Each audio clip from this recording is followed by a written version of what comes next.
The fluorescent lights buzzed overhead, casting a sterile glare that seemed to amplify the tension in the air.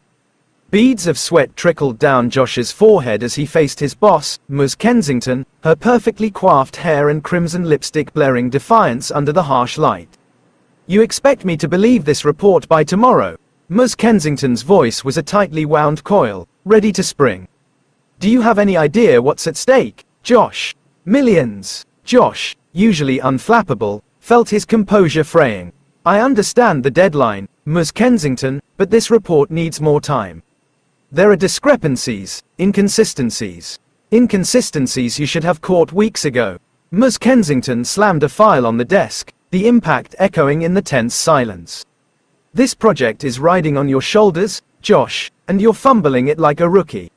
Frustration boiled in Josh's chest. "I'm not fumbling anything. I'm being thorough, responsible." "Responsible?" Ms. Kensington's icy gaze raked over him. "Or just trying to cover your own incompetence? Perhaps you need a reminder of what's on the line here, Josh. Your career, your future, all tethered to this report." His jaw clenched, the words stuck in his throat. He knew arguing further was futile. With a defeated sigh, he grabbed the file. "I'll get it done," he muttered, turning to leave. As he passed the office's dusty storeroom, a glint of metal caught his eye through the open door. Curiosity, a welcome distraction from the heated exchange, pulled him in. The storeroom was a labyrinth of towering shelves, crammed with forgotten files and relics of the company's past. Drawn by an unseen force, Josh navigated the maze until he found it, a smooth, black cube nestled amidst dusty boxes. Intricate patterns adorned its surface, and a single blue light pulsed hypnotically on its face. Mesmerized, Josh reached out, his fingers brushing the cool metal. A jolt of energy coursed through him, the room dissolving into a kaleidoscope of colors and warped sounds. When the chaos subsided, he was no longer in the familiar storeroom. The sterile walls, the fluorescent lights, Ms. Kensington's scathing voice, all gone. He stood in a sterile, yellow-lit hallway, the air thick with an unsettling metallic tang. The silence was broken only by a low, droning hum, and the cold dread seeped into his bones. Panic clawed at his throat. Where was he? What had just happened? The black cube, now a chilling reminder of his predicament, lay forgotten on a nearby shelf. The escape from Ms. Kensington's wrath had led him to a far more terrifying reality, one where deadlines and office politics were replaced by an unnerving silence and the unknown horrors of the backrooms. His journey had just begun, and the price of defiance might be far steeper than a missed deadline.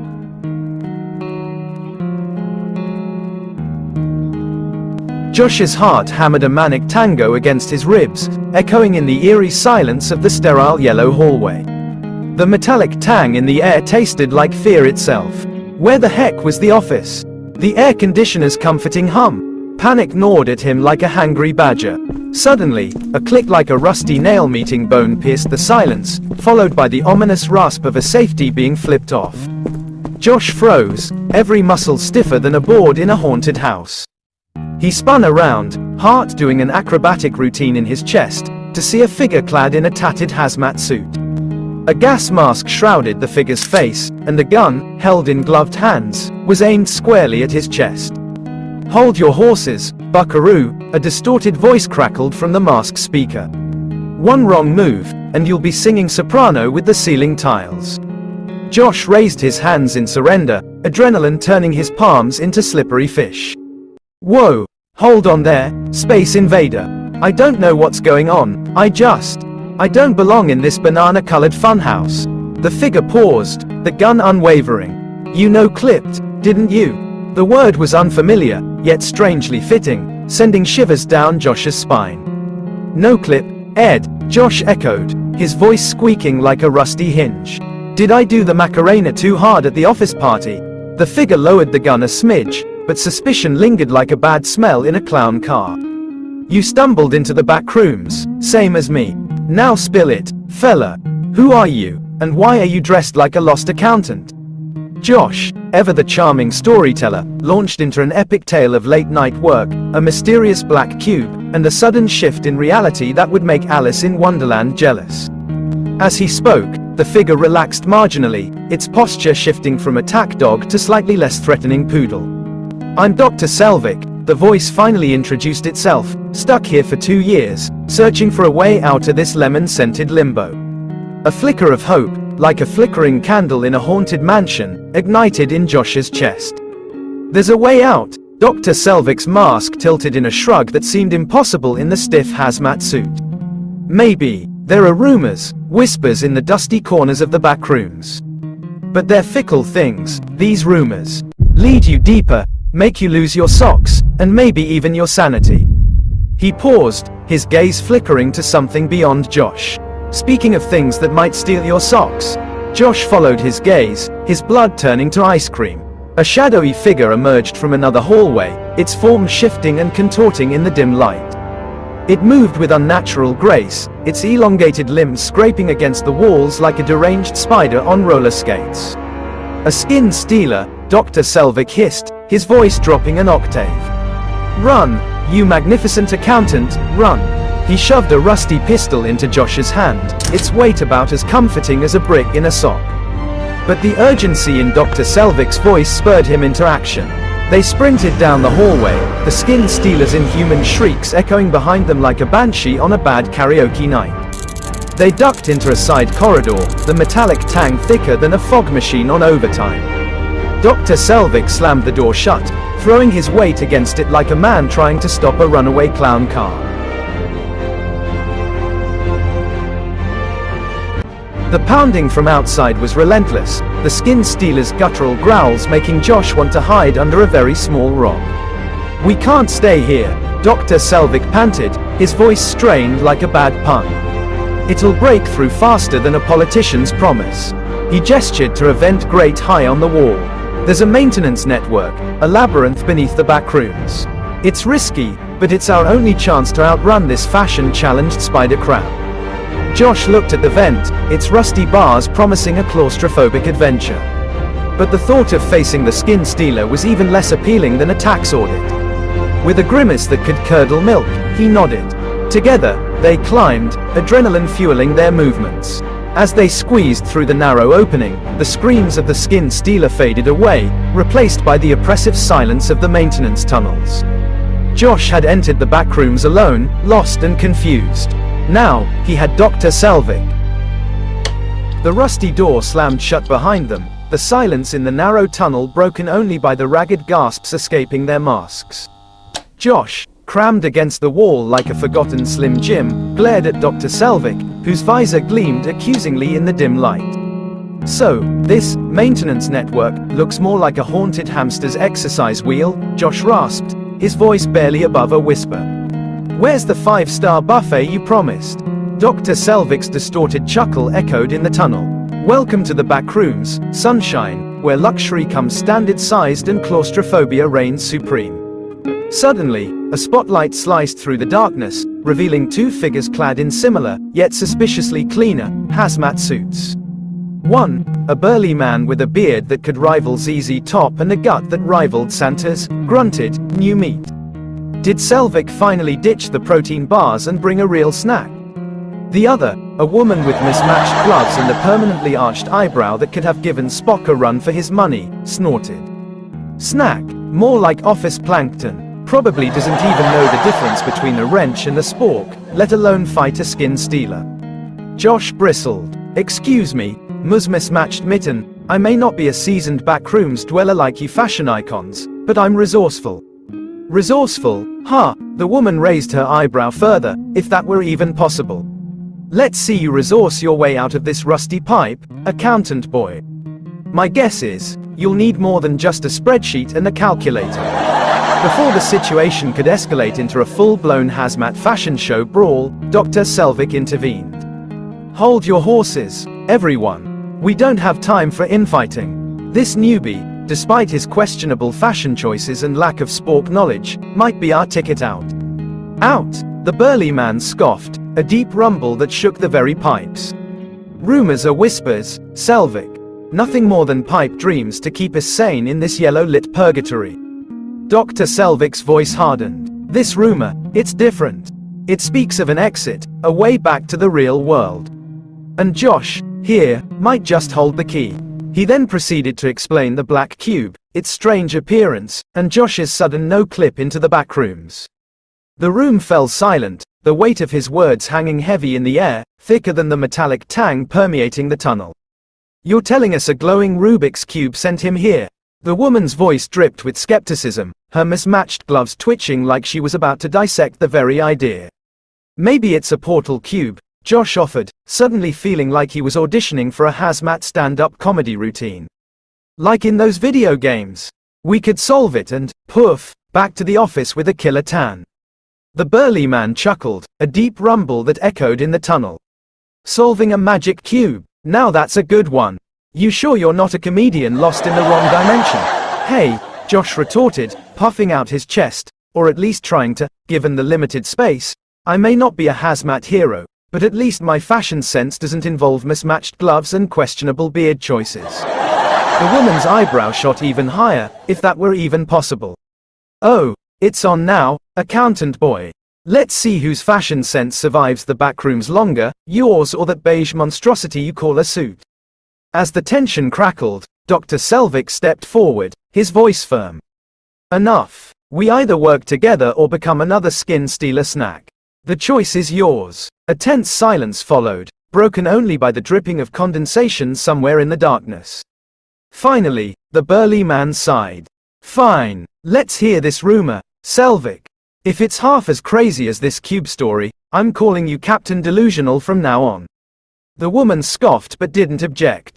Dr. Selvic, a glint of hope in his distorted visor, began to speak, outlining the whisper of an exit, hidden deep within the back rooms, guarded by unknown dangers and fueled by a single, flickering hope.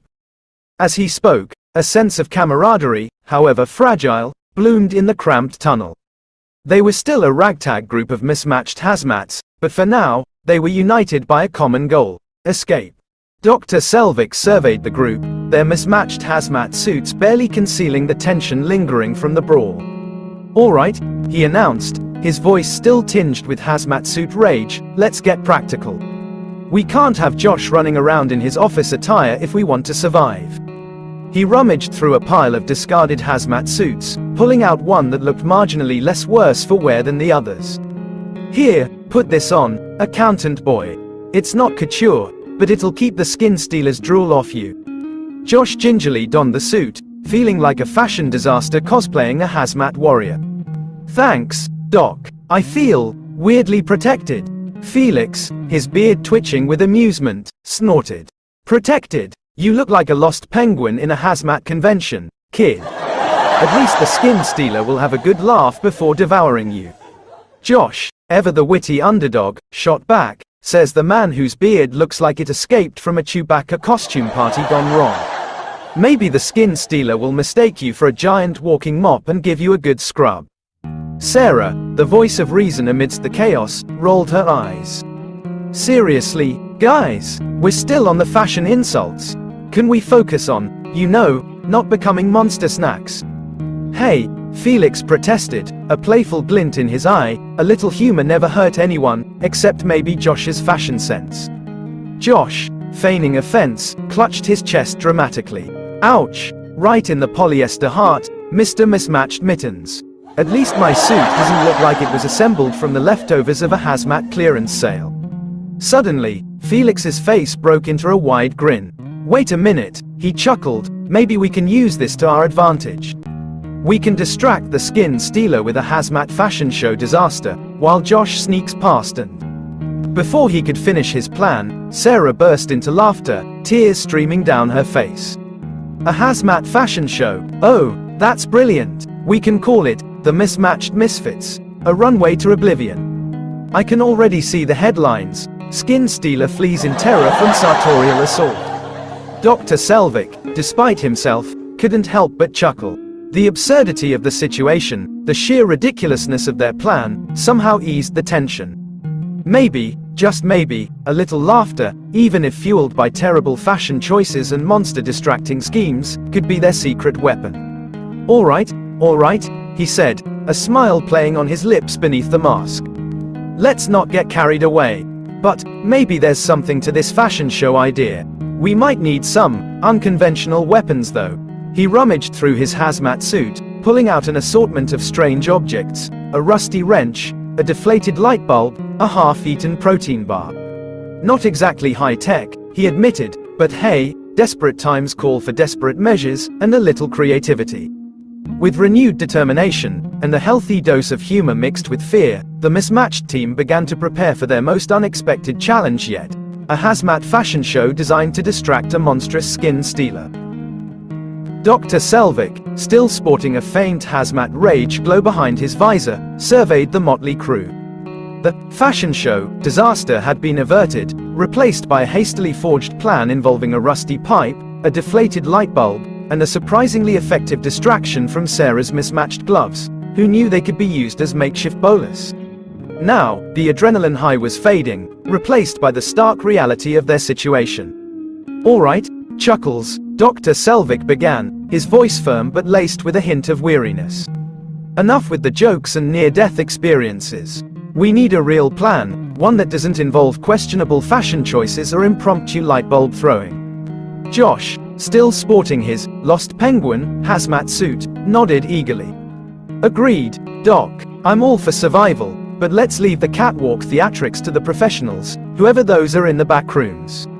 Felix, his beard bristling like a grumpy badger, snorted. Finally, the accountant speaks sense. Though, I wouldn't call your fashion sense professional, more like lost in a beige sea. Josh, ever the quick wit, retorted, says the man who looks like he raided Bigfoot's wardrobe after a particularly messy mud bath. Sarah, ever the voice of reason amidst the chaos, let out a sigh that could rival the skin stealer's shrieks. Guys, seriously, we're on the verge of becoming monster snacks and you're still obsessed with fashion. Can we focus on, not dying? All right, Felix conceded, a sheepish grin peeking through his beard.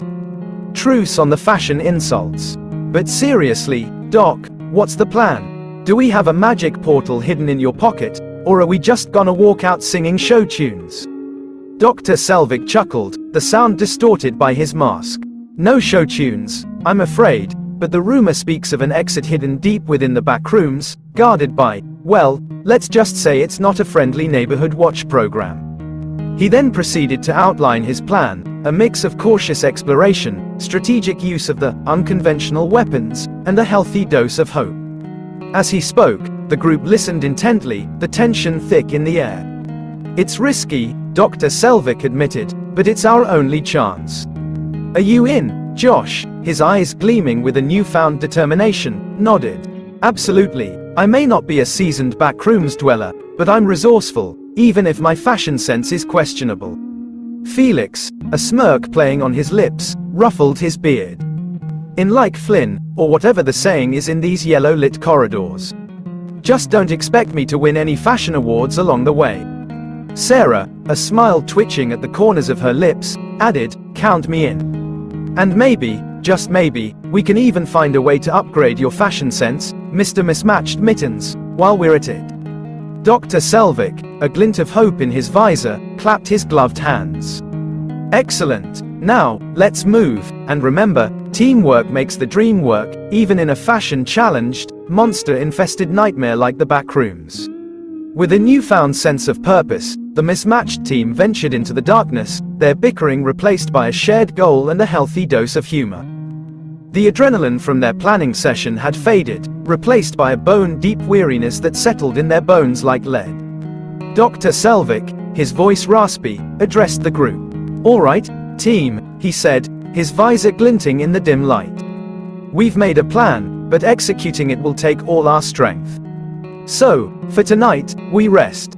We'll find a faculty building and sleep, preparing for what awaits us tomorrow." He gestured towards a nearby structure, its windows dark and ominous. "There, we can set up camp in there." The group followed him, the silence broken only by the crunch of their boots on the dust-covered floor. Inside, the air hung heavy with the smell of neglect and decay. 3 beds lay scattered across the room, a stark reminder of the lives that once occupied this space. 3 beds, 4 of us, Sarah mused, her voice echoing in the emptiness. "Looks like someone's going to be sleeping on the floor." Josh and Felix exchanged glances, a spark of mischief igniting in their eyes. "Rock, paper, scissors," Josh suggested, a playful grin spreading across his face. "Nah," Felix countered, his beard twitching with amusement. "Last one standing gets the bed. Winner takes all, accountant boy."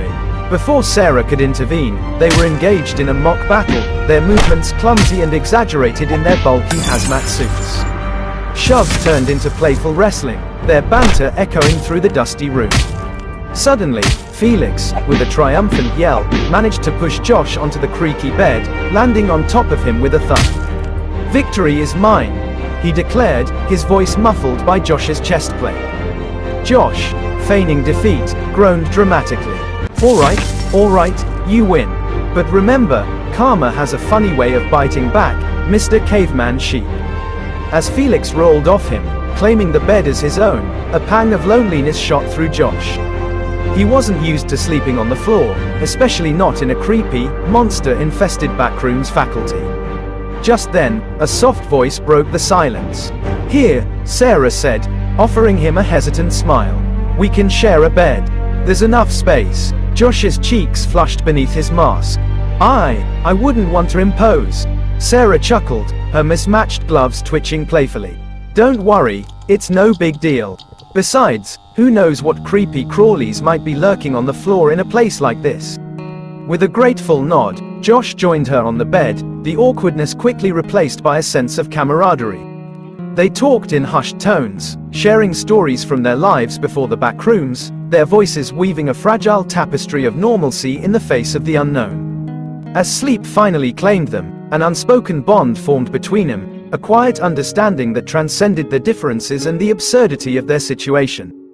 They were still a mismatched team, thrown together by fate, but in the shared vulnerability of the night, they found a flicker of hope, a spark of connection that might just help them navigate the darkness that awaited them. The faculty building slumbered, its silence broken only by the soft snores of Dr. Selvic and Felix. In the dim light filtering through the dusty windows, Josh and Sarah lay awake on the shared bed, their voices barely above a whisper. "So," Sarah began, her voice hushed, "how did you end up here, accountant boy?" Josh chuckled softly, the sound muffled by his mask. "Accountant boy? Not exactly the nickname I was hoping for, but I guess it fits." He paused, then continued, his voice laced with a hint of sadness.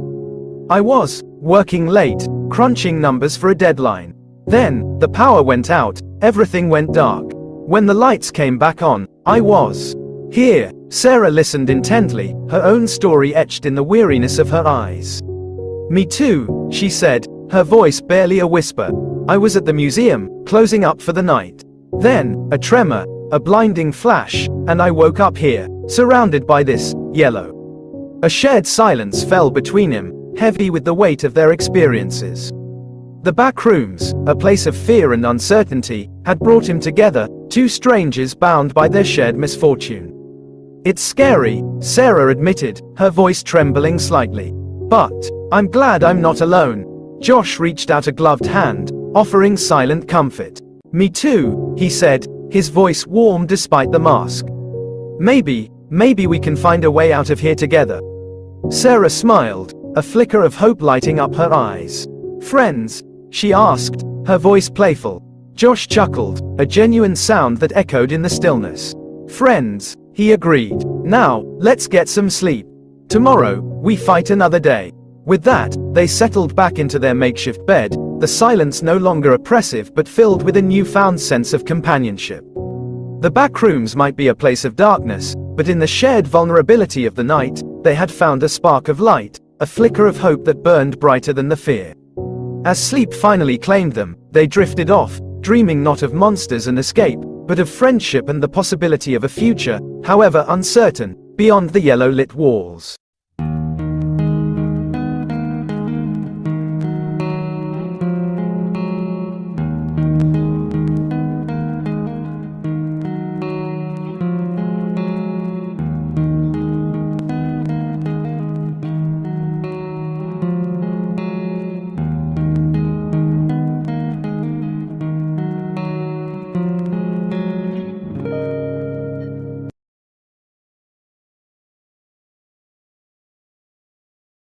If you haven't watched part 1 of this story, then please make sure to watch part 1 to understand.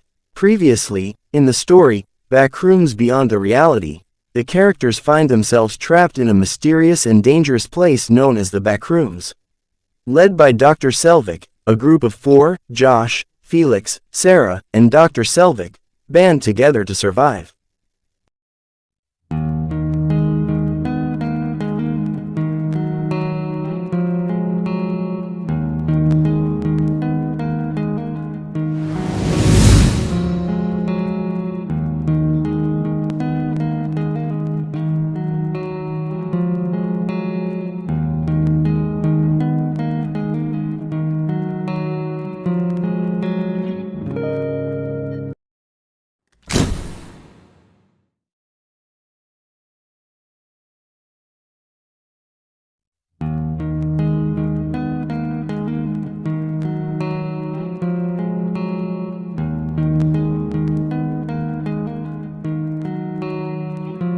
The morning sun, a sickly yellow disk in the backroom's sky, cast long shadows as they emerged from the faculty building. Dr. Selvic, sporting a surprisingly unwrinkled hazmat suit, how did he do that? Adjusted his visor. "All right, team," he announced, his voice still raspy from sleep. "Let's explore, stick together, and avoid becoming monster snacks. And remember, no more disagreements." He pointedly looked at Josh and Felix, who exchanged sheepish glances. "No promises," Felix mumbled, his beard twitching with barely suppressed amusement. They ventured deeper into the back rooms, the silence broken only by the crunch of their boots on the dust-covered floor. Suddenly, Felix stopped, his eyes widening. "Look!" he exclaimed, pointing towards a doorway. "Is that a vending machine?" Hope flickered in their eyes. Could it be real? Could it offer some form of sustenance, a break from the monotony of stale protein bars? Josh, ever the pragmatist, squinted at the machine. "It's probably empty," he muttered, "just another cruel joke of this place." But Felix, fueled by the image of a cold soda and a bag of chips, was already charging towards it. "Don't be a negative Nancy, accountant boy. Let's check it out." As they approached, a creaking sound echoed from the machine. Suddenly, a metal panel on the side popped open, revealing a grinning, pixelated face with one giant eye. "Greetings, travelers," the voice boomed, distorted and robotic. "Welcome to the Backrooms Emporium. What can I interest you in?" Felix's eyes lit up. "Do you have Mountain Dew?" The machine chuckled, a sound like nails on a chalkboard. "Mountain Dew, you humans are so predictable. But alas, I am fresh out. However, I do have a selection of fine backrooms beverages." It displayed a holographic menu: icy tea, glitch water, existential despair soda. Josh, ever the voice of reason, scoffed. "Those sound terrible." Felix, ever the impulsive one, grinned. "Challenge accepted. I'll try the existential despair soda. How bad could it be?" He inserted a crumpled protein bar, the only form of currency the machine accepted, and the can clattered out. As Felix took a sip, his eyes widened. It tastes like the meaninglessness of existence," he spluttered, his voice thick with mock horror. Josh burst into laughter, the sound echoing in the vast emptiness. "See, I told you it would be terrible." Felix, stung by the laughter, shoved Josh playfully. "Oh yeah, well, at least I'm not afraid to try new things, unlike some accountant boys stuck in their spreadsheets." Before Josh could retort, Sarah stepped in, her voice firm but laced with amusement. Oh no, not again. Guys, seriously, we need to work together, not fight like toddlers over a bad soda. Felix, seeing the point, sighed dramatically. Fine, fine, truce, accountant boy, for now. He extended a fist, his beard twitching with a hint of a grin. Josh hesitated, then bumped his fist with it. Truce it is, Mr. Mismatched Mittens. But if you even think about stealing my protein bars. He trailed off, leaving the threat hanging in the air. They continued their exploration, the tension replaced by a cautious camaraderie. The backrooms might be a place of fear, but even here, amidst the dust and despair, there was room for a little bit of laughter, a little bit of hope, and maybe, just maybe, a little bit of friendship. As they walked, the pixelated face from the vending machine popped back up. Hey, travelers, don't forget to leave a review. 5 stars for existential despair soda. Felix, still reeling from the experience, could only groan. But a small smile played on his lips, hidden beneath his beard. Even in the backrooms, life, or at least its absurd counterpart, found a way. The 4 survivors, Sarah, Dr. Selvic, Felix, and Josh, trudged through the labyrinthine corridors of the backrooms. Dust motes danced in the sickly yellow light, and the silence was broken only by the rhythmic crunch of their boots. So, Doc, Felix rumbled, his voice echoing in the emptiness, what's the plan? Do we just wander aimlessly until we turn into dust ourselves? Dr. Selvic, his visor glinting in the dim light, adjusted his mask. Patience, Mr. Caveman Chic. We're searching for an exit, a way out of this predicament. Yeah, but are you sure there even is one? Felix scoffed. This place seems like a one-way ticket to Nowhereville. Dr. Selvic straightened his shoulders, a spark of defiance in his voice. I have faith. There are rumors, whispers of a hidden exit, guarded by. He paused, his voice dropping to a dramatic whisper, unspeakable horrors. Felix snorted. Unspeakable horrors, huh? Sounds like my accountant friend here after a bad day with spreadsheets. Josh, ever the target of Felix's playful jabs, rolled his eyes. Oh, grow up, Mr. Mismatched Mittens. At least I don't look like I raided a Bigfoot's wardrobe for fashion inspiration. Sarah, the voice of reason amidst the chaos, chuckled. Guys, can we focus? We need to find this exit, not roast each other like Thanksgiving turkeys. Suddenly, Felix stopped, his beard twitching with excitement. Hey, look, a door! He pointed towards a doorway, its edges shimmering with an otherworldly glow. Hope flickered in their eyes. Could this be it, the long-awaited escape route? Felix, ever the impulsive one, reached out and flung the door open. A blinding flash of light erupted, followed by a loud, wet splattering sound. As the light faded, they saw Felix, covered head to toe in a strange, slimy goo. His beard drooped, matted with the mysterious substance. A disembodied voice, filled with static, echoed from the doorway. Incorrect. Please try again. The door vanished with a pop, leaving only the echoing silence and the pungent smell of, well, whatever the goo was made of. Silence reigned for a beat, then, laughter erupted. Sarah doubled over, tears streaming down her face. Dr. Selvic chuckled, his visor shaking with mirth. Even Josh couldn't help but grin. Felix, still dripping with goo, sputtered in outrage. What's so funny? I almost got, whatever that was, all over me. Oh, come on, Mr. Mismatched Mittens, Sarah gasped between laughs. You look like you got ambushed by a particularly enthusiastic snail. Felix, his anger momentarily forgotten, couldn't help but chuckle himself. All right, you win this round. But mark my words, next time, I'll find the real exit, no goo involved. They continued their journey, the memory of the gooey door and Felix's misfortune etched in their minds. The backrooms might be a place of fear and uncertainty, but even here, a shared laugh could be a powerful weapon, a reminder that even in the face of the unknown, there was still room for a little bit of hope, a little bit of camaraderie, and maybe, just maybe, a little bit of fun. 3 hours had crawled by, measured only by the rhythmic crunch of their boots and the slow tick of despair in their hearts. The initial spark of hope ignited by Dr. Selvic's rumors had dwindled to a flickering ember. Seriously, Doc, Felix grumbled, his voice heavy with exhaustion, how long are we going to walk around in circles? This exit sounds about as real as a unicorn with a jetpack. Josh, ever the optimist, shot him a determined look. Don't be such a downer, Mr. Mismatched Mittens. We have to trust Dr. Selvic. He wouldn't lead us on a wild goose chase, would you, Doc? Dr. Selvic, his voice distorted by his mask, offered a reassuring nod. I wouldn't, Josh. I believe the rumors are true. We just need to keep searching. A small smile played on Josh's lips, a beacon of hope in the gloomy environment. Sarah, sensing the tension building between Felix and Josh, interjected with a playful chuckle. Come on, you two, she said, her voice laced with amusement. Fighting won't get us out of here any faster. Besides, wouldn't you rather be bickering while walking towards an exit than just bickering while standing still?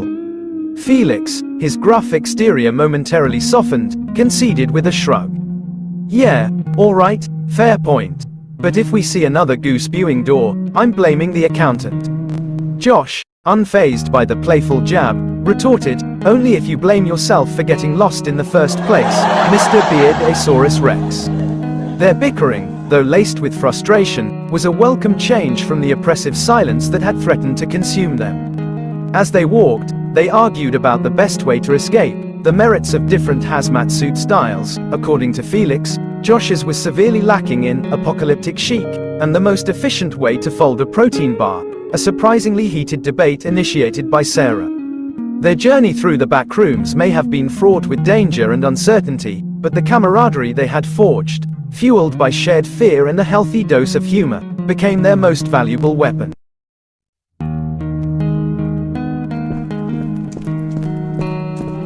Hope flickered like a dying flame as the four friends trudged through the unending yellow corridors. They had been searching for hours, and the promise of an exit seemed more like a cruel joke with every passing minute. Suddenly, Felix, who seemed to have an uncanny knack for finding trouble, stopped in his tracks.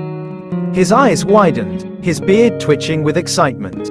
Guys, look! He exclaimed, pointing towards a small object lying on the dusty floor. It's a chocolate bar. He eagerly approached the chocolate, its wrapper slightly crumpled but the candy seemingly intact. Relief washed over them, a small reprieve from the monotony of protein bars. Finally, something decent to eat, Felix declared, reaching for the chocolate. Sarah, her voice laced with caution, warned, be careful, Felix. It could be a trap. Felix scoffed, his hand already tearing the wrapper open. What's the worst that could happen? It's just a chocolate bar. With a triumphant grin, he took a bite. His expression, however, quickly morphed into one of utter horror. Instead of the expected sweetness, a loud pop echoed through the corridor as the chocolate exploded in a shower of goo. The sticky, pungent substance splattered all over Felix's face and beard, turning what was once a hopeful moment into a scene of utter chaos. Felix, covered in goo for the second time that day, sputtered in outrage. Goo! Again! This son of a goo! What is it with this place and this goo? Dr. Selvic, Sarah, and Josh, who had been bracing themselves for the worst, could no longer hold back. They burst into uncontrollable laughter, tears streaming down their faces. Oh, Felix, Sarah gasped between laughs, you look like you got attacked by a particularly disgruntled slime monster. Josh, wiping tears from his eyes, added, maybe next time, try not to eat random things you find lying around in the back rooms, Mr. Mismatched Mittens. Even Dr. Selvic, his usual stoicism momentarily forgotten, chuckled under his breath. Felix, his face still adorned with the gooey testament to his misfortune, could only grumble in defeat. Alright, you win. I should have known better than to trust a random candy bar in this place. Despite the laughter and Felix's sticky predicament, a spark of hope rekindled within them. Even in the face of danger and misfortune, they found solace in their shared experiences, the absurdity of their situation fueling a camaraderie that transcended the fear and uncertainty of the back rooms. As they helped Felix clean the goo, a process that involved a surprising amount of arguing about the most efficient method, they continued their journey, their laughter echoing through the corridors. They were still lost, still searching for an exit, but they were together, and in that moment, that was all that mattered. The laughter from Felix's gooey misfortune had faded, replaced by a tense silence as they continued their exploration.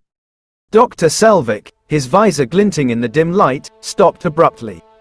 "This place," he murmured, his voice low and disbelieving. "It's familiar." Sarah, Felix, and Josh looked at him, their faces etched with confusion. "Familiar," Sarah echoed. "What do you mean?" Dr. Selvic hesitated, then continued, his voice laced with a newfound urgency. I received a video message a long time ago. It showed this place, these very corridors.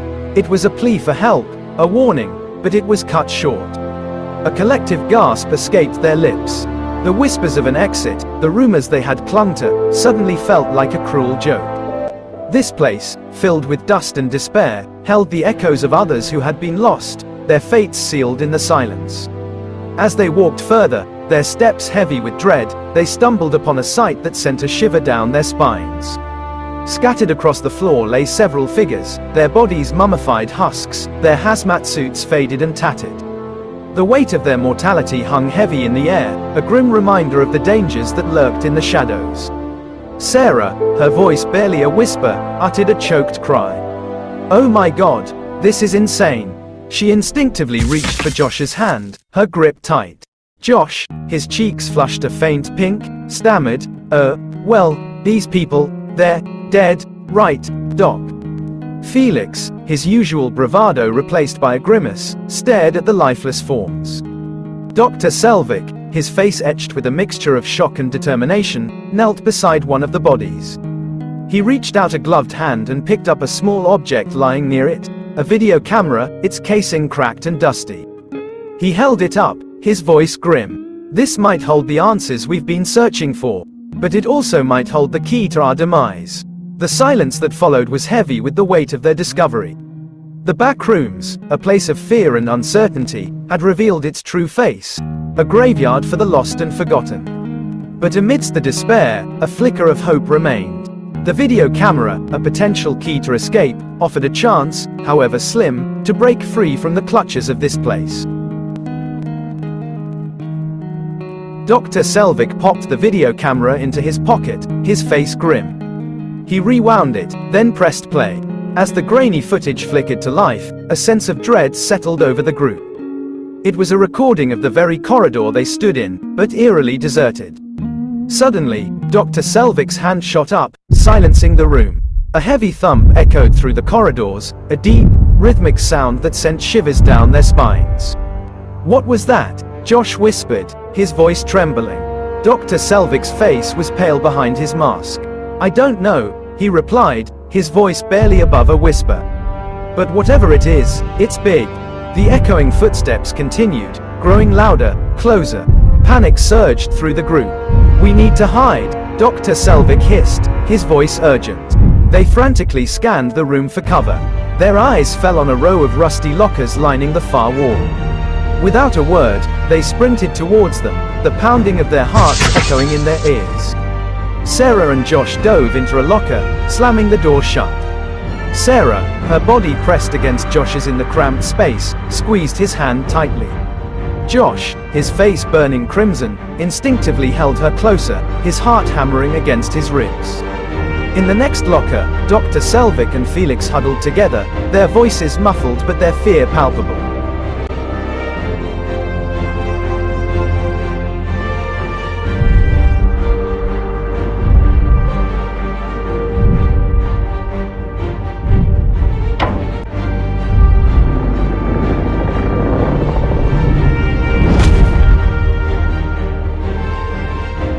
The heavy footsteps reached its peak, then, silence.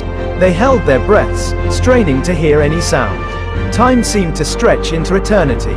Finally, after what felt like an hour, a low rumble faded into the distance. Slowly, Dr. Selvic reached out and opened the locker door. Relief washed over him as he saw the empty corridor. He turned to the others, helping them out of their cramped hiding places. "It's gone," he said, his voice shaky. Sarah, still shaken, clung to Josh's arm for a moment before taking a deep breath. What was that thing?" she asked, her voice barely a whisper. Dr. Selvic, his face grim, shook his head. I don't know, but I think we have our answer to who the dead bodies belong to. The video camera, clutched tightly in Dr. Selvic's hand, felt heavier now, a chilling reminder of the danger that lurked in the shadows. The back rooms, they realized, were not just a place of despair and forgotten hope. They were a hunting ground, and they were the prey. The echo of the monstrous footsteps had faded, leaving behind an oppressive silence broken only by the ragged breaths of the survivors. Relief filled the air, a balm to their frayed nerves. But the moment was short-lived. A blood-curdling scream pierced the silence, a chilling sound that sent shivers down their spines. It originated from the distance, a desperate plea swallowed by the yellow-lit depths of the back rooms. Josh, his voice barely above a whisper, turned to Dr. Selvic. What was that? Dr. Selvic's face was grim, his eyes locked on the direction of the scream. That, my friends, he said, his voice low and heavy, was the bacterium. Josh's eyes widened in disbelief. Bacteria? You're kidding, right, Doc? Those are microscopic things, not whatever screamed like that. Sarah, her face pale, shook her head. He's not talking about the kind of bacteria you learn about in school, she explained, her voice laced with fear. It's a creature, a monstrous entity that thrives in the backrooms environment. Felix, a rare moment of seriousness etched on his face, scoffed. Seriously, Josh, you don't even know about the monsters of the backrooms? Dr. Selvic, his voice firm with urgency, cut through their bickering. Enough. Whether you believe it or not, the bacterium is real, and it's dangerous. We need to keep moving, find shelter before it finds us. With renewed determination, albeit tinged with trepidation, they pressed on. The corridors stretched before them, an endless labyrinth of yellow monotony. Fear gnawed at him, the memory of the monstrous footsteps and the chilling scream a constant reminder of the dangers that lurked in the shadows. Felix, his bravado starting to wane, groaned. I can't walk anymore, Doc. My legs are killing me. Dr. Selvic stopped, his gaze sweeping the desolate landscape. We need to find a safe place to rest, he acknowledged, his voice laced with concern. But staying put is too risky. We're sitting ducks for both the creature and the bacterium. He scanned the corridors, his eyes searching for any sign of refuge. There, he pointed, his voice laced with hope. See that doorway? Let's head there and check it out. It might be our only option. With a shared sigh of exhaustion, they trudged towards the doorway, their hope flickering like a dying flame in the oppressive silence. The back rooms, it seemed, were determined to test their limits, throwing new horrors at them with each step they took. But they were a team, bound together by their shared experience and a desperate desire to survive. The battered survivors reached the doorway, its surface chipped and dusty. Felix, his beard twitching with anxiety, stopped before it. Wait, he muttered, his voice laced with fear. Don't open it. Remember the goo. I don't want any more surprises, especially of the sticky variety.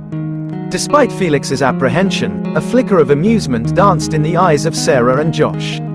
All right, Mr. Mismatched Mittens, Sarah chuckled.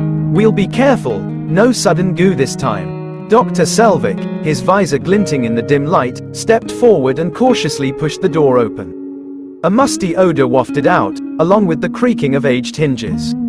Inside, they saw a flight of stairs leading downwards, swallowed by the darkness. Felix's face contorted in protest. No way am I going down there, he grumbled. Stairs are bad luck in this place, haven't you learned? Sarah let out a soft, disbelieving laugh. Seriously, Felix? Stairs? You're getting scared by stairs now. Josh, ever the voice of reason, interjected. Whether we like it or not, Felix, it might be our only option. We can't stay here forever, and the scream keeps getting closer. His words were punctuated by another blood-curdling shriek, echoing through the corridors, closer this time, sending shivers down their spines. Dr. Selvic, his voice firm with urgency, nudged them towards the stairs. He's right. We need to get down there now. The bacterium might be upon us, and this might be the only way to avoid encountering it. Without further debate, they huddled together, their hands interlaced for comfort and support, and started their descent into the darkness. The stairs were cold and damp beneath their boots, each creak amplified in the oppressive silence. As they reached the bottom, a faint glimmer of light flickered in the distance. It was a small room, dimly lit by a sputtering lantern. Relief washed over them, a temporary respite from the ever-present fear. Hope flickered like a flickering candle as the four friends cautiously explored the basement. Their journey had been fraught with danger, but the dusty room with its forgotten objects offered a sense of sanctuary, a temporary pause in the relentless pursuit of escape. Suddenly, their attention was drawn to another door, hidden behind a mound of dusty crates. With a heavy thud, they pushed it open, and what they saw brought forth a mixture of confusion and amusement. Before them lay the familiar yellow expanse of the back rooms, but with a twist. It was a train platform, complete with two elevated tracks and a central platform. Two sets of gleaming metal tracks stretched into the distance, vanishing into the haze of the yellow mist. "What the?" Sarah exclaimed, a mix of bewilderment and amusement in her voice. "Our metro station in the back rooms. Did the back rooms suddenly get an upgrade?" Felix, ever the jester, roared with laughter. "Well, I'll be darned. Back rooms, getting fancy with the public transportation system. Maybe they offer express trains to the exit." But beneath the laughter, a wave of uncertainty washed over them. This unexpected addition to the Backrooms landscape was both intriguing and unnerving. Could this be their ticket to freedom, or was it just another cruel twist in their journey? Josh, ever the pragmatist, turned towards Dr. Selvic, a question burning in his eyes. "So, Doc, what now? Should we try this train?" Dr. Selvic, his face etched with a thoughtful frown, examined the platform. He pointed towards one of the tracks, where a red signal light glinted ominously. "This might be the Backrooms train," he conceded, his voice laced with caution. "But there's a problem." "What problem?" Sarah asked, her voice laced with apprehension. Dr. Selvic gestured towards the tracks. "One line is out of service. The tracks are blocked, leaving only this one operational. But the signal is red." A tense silence fell upon the group. The platform, a beacon of hope just moments ago, now seemed shrouded in an aura of uncertainty. They were presented with a choice: wait at the platform, hoping for a train that might never come, or venture back into the perilous corridors of the back rooms, with the bacterium still a looming threat. Felix, who moments ago was regaling them with his comedic take on the Backrooms public transportation, slumped onto a nearby bench, his face etched with fatigue. "Ugh, can we just stay here for a while? My legs feel like they've walked a million miles." The red signal cast an eerie glow on their faces, as they stood on the platform, a microcosm of the larger dilemma they faced. The red signal cast an oppressive silence over the platform, mirroring the tension that hung heavy in the air. Felix, exhausted from their relentless exploration, slumped onto a nearby bench, his chin resting on his fists. Sarah, unable to quell her anxiety, paced back and forth, her gaze fixed on the empty tracks.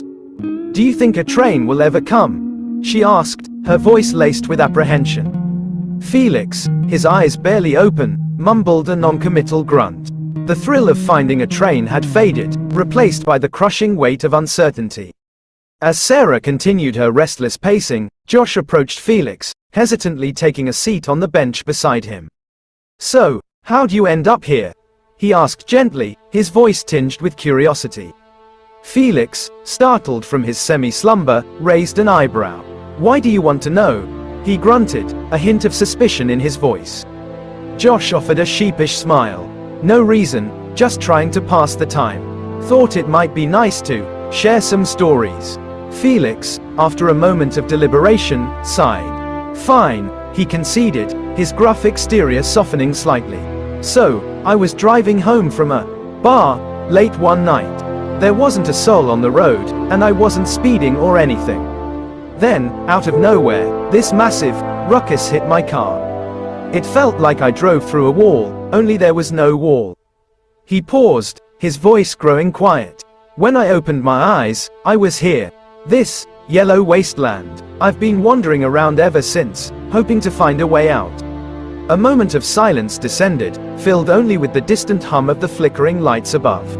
They were strangers thrown together in an unimaginable situation, yet their shared fear and uncertainty forged a bond. Suddenly, Sarah stopped her pacing. Her eyes, wide with surprise, were fixed on the red signal. It had switched to green. The red signal had cast a heavy cloud of despair over the platform, but the shift to green sent a surge of excitement through the four friends. Relief washed over their faces, their eyes shining with newfound hope. Perhaps, after all, this Backrooms train was their ticket out. "It's coming!" exclaimed Sarah, her voice barely a whisper. Her gaze remained fixed on the tracks, waiting for the first glimpse of the approaching train. Josh, his face lit with anticipation, turned towards Dr. Selvic. "But where are we going? There could be countless stations on this line. How do we know which one is the exit?" Sarah chimed in, her voice laced with concern. "Yeah, Doc, you haven't mentioned anything about the exit station." Dr. Selvic, his face etched with a thoughtful frown, stroked his beard. I don't know the exact location of the exit," he admitted. "But I believe the last station might hold the key. It always seemed different, somehow." Felix scoffed. "Different? How different, Doc? You want us to walk through countless stations, searching for this so-called different one?" Dr. Selvic met Felix's gaze, his voice firm. "I trust my gut on this, Felix. The last station is our best chance." The air crackled with tension as Felix grumbled under his breath.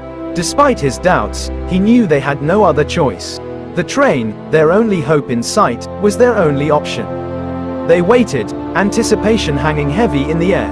Minutes stretched into an eternity, the silence broken only by the distant hum of the lights above. The red signal loomed like a bad omen, a constant reminder of their precarious situation. Just as hope began to wane, a rumbling sound echoed through the platform. They watched with bated breath as a sleek, metallic train emerged from the yellow mist, its headlights cutting through the gloom. A collective gasp escaped their lips. Relief and excitement battled within them. But the moment of triumph was short-lived. As the train screeched to a halt, the green signal above them flickered once, then turned a sinister red. The doors remained firmly shut, the train standing there, mockingly out of reach. Disappointment and frustration washed over them. The light of hope had flickered and died, leaving them in a deeper darkness than before. The red signal flickered ominously above, casting long shadows across the platform. But against all odds, the train doors slid open with a hiss, offering a chance, however slim, at escape. "Get in," Dr. Selvic barked, his voice laced with urgency. Without hesitation, the four friends scrambled onto the train, their hearts pounding with a mixture of hope and trepidation. The doors hissed shut behind them, sealing their fate with the metallic hum of the closing doors. The train lurched forward slowly, its movements jerky and uneven. The interior was dimly lit, revealing rows of empty seats and an eerie stillness. There was no crew, no conductor, no sign of the mysterious force powering this anomaly in the back rooms. Sarah, her voice strained but laced with a touch of morbid humor, broke the silence. "So, who exactly is driving this thing?" Dr. Selvic, his face grim, shook his head. I don't know. I didn't see any driver." Josh, ever the pragmatist, voiced his concern. "Are you sure this is safe? What if it crashes without a driver?" Sarah rolled her eyes. "Seriously, Josh, now's not the time to think about crashing trains." As they settled into their seats, the tension gave way to a strange sense of anticipation. The train, despite its unnerving peculiarities, was their only hope of escape. The silence stretched on, punctuated only by the rhythmic hum of the train. Finally, Josh, unable to contain his curiosity, turned towards Dr. Selvic. "Doc," he began, his voice hesitant, "we haven't heard your story yet. How did you end up in the back rooms?" Dr. Selvic, who had been staring out the window at the endless yellow landscape, sighed. His gaze fell upon his gloved hands, his expression filled with a mix of regret and longing. "It all started with a research project," he began, his voice low and heavy. "My team was studying anomalies, dimensional rifts, things most people would scoff at. We were convinced there was more to reality than what meets the eye." He paused, taking a deep breath.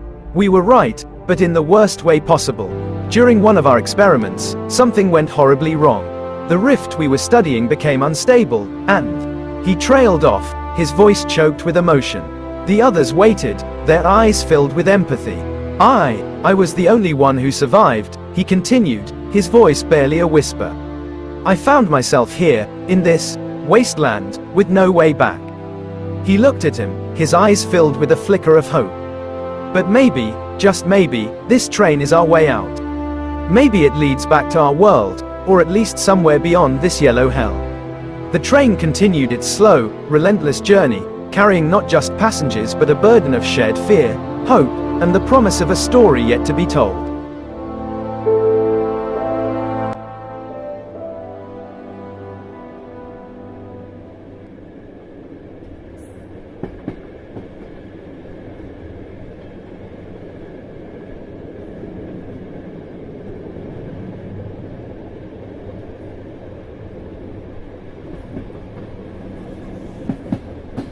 Six agonizing hours had crawled by.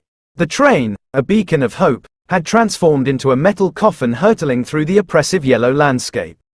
Finally, it lurched to a halt, the doors hissing open with a finality that echoed in the tense silence. With a mixture of trepidation and weary anticipation, the four friends stepped onto the platform. The air was thick with the oppressive silence that permeated the back rooms. They gazed around, their eyes searching for any sign of an exit, a change, anything to break the endless monotony of yellow. But their hopes were dashed. The platform stretched before them, identical to the countless others they had encountered.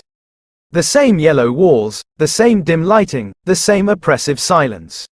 No exit, no escape. Felix, the frustration boiling over, slammed his fist against the metal railing. Where's your so-called exit, Doc? We wasted hours on this ridiculous train ride, only to find ourselves right back where we started. Sarah and Josh exchanged worried glances, their faces etched with disappointment. Dr. Selvic, his face pale and drawn, stared at the identical platform in disbelief. Wait, he murmured, his voice barely above a whisper. This isn't right. There should be something different. I don't understand. Felix, his anger mounting, turned on Dr. Selvic, his voice dripping with venom. So, we wasted our time here, and there's no exit. This is all your fault, Doc. At least we were safe in the back rooms. Now we're trapped here, all because of your stupid plans and rumors. Dr. Selvic, his jaw clenched, met Felix's gaze. Whoa, mate, that's harsh. At least I'm trying to do something for us. You haven't even offered a single suggestion. But Felix's rage drowned out his words. Get us out of the back rooms. You got us stuck here forever. I shouldn't have trusted you, Dr. Delusional. The simmering tension erupted. Felix lunged forward, his fist aimed at Dr. Selvic's face. Dr. Selvic, surprised by the sudden attack, barely managed to raise his arm in time to block the blow. The metal platform echoed with the thud of their impact. Sarah and Josh, caught off guard by the sudden escalation, watched in horror as the fight unfolded. Felix, fueled by frustration and despair, rained blows on Dr. Selvic, who desperately tried to defend himself. Sarah, her voice cracking with fear, screamed, "Stop it! Stop it, both of you!" But her pleas fell on deaf ears. The fight continued, a brutal ballet of desperation and anger, played out against the backdrop of the unending yellow wasteland. Josh, finally finding his voice, took a tentative step forward. Guys, we need to stop fighting. This isn't helping anyone, but his words were lost in the chaos. The fight, fueled by fear, anger, and the crushing weight of their predicament, raged on. The fight between Felix and Dr. Selvic had left them all bruised and shaken. The air crackled with tension, the silence broken only by their ragged breaths. Just as despair threatened to engulf them, Josh, his eyes scanning the platform in a desperate search for anything, caught a glimpse of something unusual. Hey guys, look! He exclaimed, his voice laced with excitement. There's a door behind that vending machine. Dr. Selvic, his face still flushed from the altercation, turned towards Josh, a flicker of hope rekindled in his eyes. See, Felix, he said, his voice strained but firm. I told you there was an exit. Felix, his pride momentarily humbled, mumbled an apology. All right, I'm sorry, he conceded. I was wrong, let's just get out of here. Sarah, a smile breaking through the tension, walked towards the door with newfound hope. We're not trapped after all, she said. Let's open it. With bated breath, they approached the door and pushed it open. The familiar yellow landscape greeted them, but there was a difference. A large wooden board stood before them, its surface etched with a complex maze. There you have it, Dr. Selvic said, his voice filled with cautious optimism. The maze. Complete it safely, and we might just find the exit. Sarah, her eyes gleaming with determination, nodded. We're almost there. Let's do this. But Felix, fatigue etched on his face, slumped to the ground. Can we rest before we tackle this maze? I've been walking all day, I can't go through another challenge right now. Josh, understanding Felix's exhaustion, interjected. All right, he soothed. But where do we camp for the night? There are no beds here. Dr. Selvic, his eyes scanning the platform, settled on the train. We camp inside the train, he announced. It's the most sheltered place we have, and with any luck, a few hours of rest will recharge our batteries. Sarah, however, voiced a lingering concern. But what if the train starts moving again? We'll be trapped, moving away from the exit. Dr. Selvic, a hint of a smirk playing on his lips, reached into his pocket. Well, he said, pulling out a pair of pliers, let's just make sure it doesn't. With a swift and practiced movement, he approached the train's electrical panel and expertly tampered with the wiring. A spark, a flicker, and the train plunged into darkness. The engine sputtered and died, silenced by Dr. Selvic's quick thinking. As the four friends settled into their makeshift beds inside the train, exhausted but not defeated, a sliver of hope remained. They had found a potential exit, and Dr. Selvic's resourceful action provided them with a safe haven for the night. The train, now a silent sentinel on the platform, offered him a temporary reprieve from the relentless yellow of the backrooms. Inside, the four friends sought solace in sleep, their bodies aching from the day's ordeal. Sarah and Felix, exhausted from the emotional and physical toll, were already fast asleep. In the dimly lit carriage, Josh and Dr. Selvic remained awake, their minds swirling with thoughts and anxieties. Josh, unable to shake off the day's events, turned to Dr. Selvic, his voice barely a whisper. Still awake, Doc? Dr. Selvic, his eyes closed but not yet asleep, sighed softly.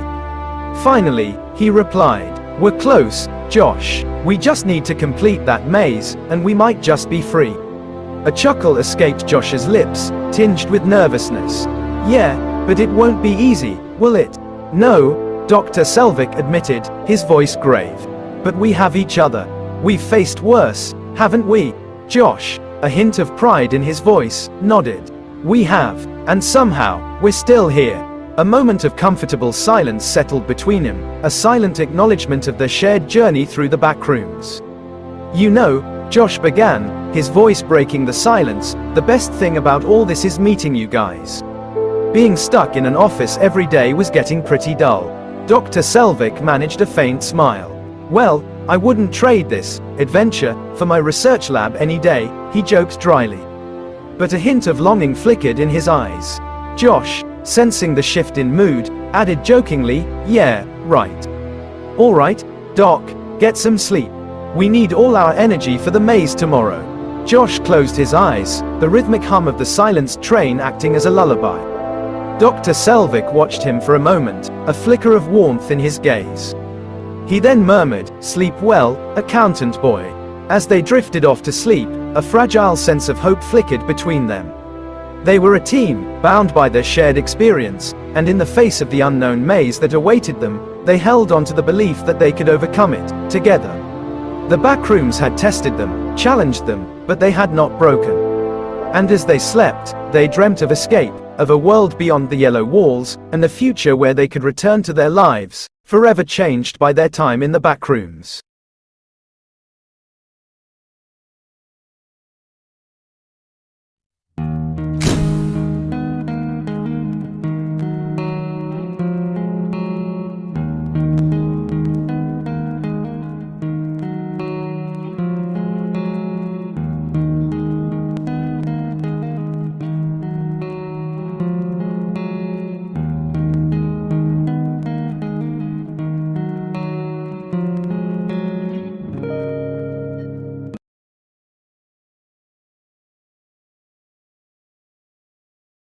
Before watching this part, please make sure to watch part 1 and part 2 of Backrooms Beyond the Reality to understand the story.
Sleep was a fragile luxury in the back rooms, and Josh's slumber was haunted by dreams that were both sweet and terrifying. He saw himself with Sarah, sitting at a table in a moonlit restaurant.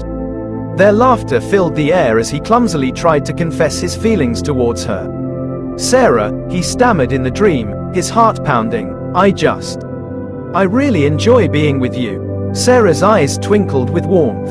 "Ah, Josh," she leaned in, her voice a soft whisper, "I don't want this moment to end." Just as Josh leaned in, hoping to bridge the gap between them, the dream was shattered.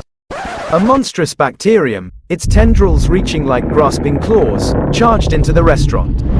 The peaceful scene dissolved into chaos as the creature lunged towards them. Josh woke with a jolt, his breath ragged, cold sweat beading on his forehead. The interior of the train, bathed in the dim, filtered light of the back rooms, slowly swam into focus. Dr. Selvic, Sarah, and Felix lay around him, still fast asleep. The remnants of the dream clung to him, both the sweetness of his feelings for Sarah and the lingering terror of the bacterium attack. He needed to clear his head, to find a moment of peace in this unsettling world. Quietly, careful not to disturb the others, Josh slipped out of the train. The platform was bathed in the perpetual yellow gloom. But the train, a silent sentinel against the unending expanse, held a strange beauty bathed in that soft, eerie light. Josh took a deep breath, the stale air of the back rooms stinging his lungs. He walked towards the edge of the platform, his gaze drawn to the distant yellow mist. In the silence, his thoughts swirled, the hope of the maze, the lingering fear of the bacterium, and the growing feelings for Sarah that he barely dared to acknowledge. As he watched, the first faint tendrils of dawn began to pierce the yellow haze. It was a false dawn, a trick of the back rooms, but it carried with it a flicker of hope. They had survived another night. The maze lay before them, a challenge, and perhaps, just perhaps, the path to freedom. A confession under yellow skies. Josh stood on the platform, the faintest whisper of dawn creeping into the back rooms. The arrival of Dr. Selvic broke the tranquility, the question, "You awake, mate? How was your sleep?" jolting him back to the reality of their situation. Josh turned, a jolt of surprise running through him. "Selvic, sorry if I woke you up. Didn't mean to."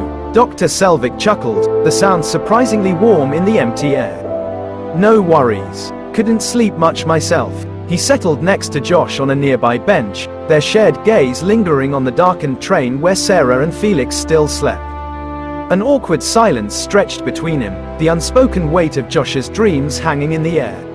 Finally, he blurted out, "Hey, I don't know. I think I have feelings for Sarah." His cheeks flushed with a sudden wave of embarrassment. Dr. Selvic's response was a soft, understanding chuckle.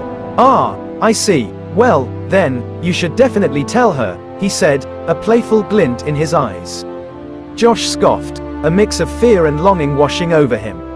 I had this really weird dream. I was on a date with her, and, well, everything was perfect. Until, he took a deep breath, that bacterium showed up. Messed it all up. The dream still lingered in his mind, vivid and unsettling. "I don't know, it just feels scary, trying to put myself out there." Selvic, his tone gentler now, patted him on the shoulder. "Don't worry, mate. Sarah's a good friend, resourceful, one of the best. I'm sure she'd be delighted to hear how you feel." The hint of encouragement in Dr. Selvic's voice gave Josh a tiny flicker of hope. Selvic then added, the hint of a smile playing on his lips, "And who knows, I might have a story about the time I found Sarah lost here in the back rooms. That might break the ice, wouldn't you think?" A chuckle escaped Josh's lips. "Yeah, maybe," he admitted. "Being lost together probably bonds you in a strange way." The camaraderie with Selvic eased his anxiety slightly. They sat there for a while longer, talking quietly as the false dawn broke over the yellow expanse. It was a moment of unexpected connection, born out of shared experience and quiet understanding. Josh's heart still fluttered with a mix of nervousness and hope regarding Sarah, but the weight of his fear had eased, replaced with a tentative resolve to face his feelings. As the false dawn painted the edges of the back rooms with an eerie light, a sense of bittersweet anticipation hung in the air. Josh's confession had led to a moment of shared vulnerability, a poignant reminder of the bond forged between them as they faced the horrors of the backrooms together. "Hey, Doc," Josh said, his voice soft and tinged with nostalgia, "I just want to say, I'll really miss these moments with you all. I mean, once we're out, things will be different." Selvic met his gaze, understanding reflected in his eyes. "Me too, Josh. I'll never forget our journey. The way we faced this place together, how close we came to finally finding the exit."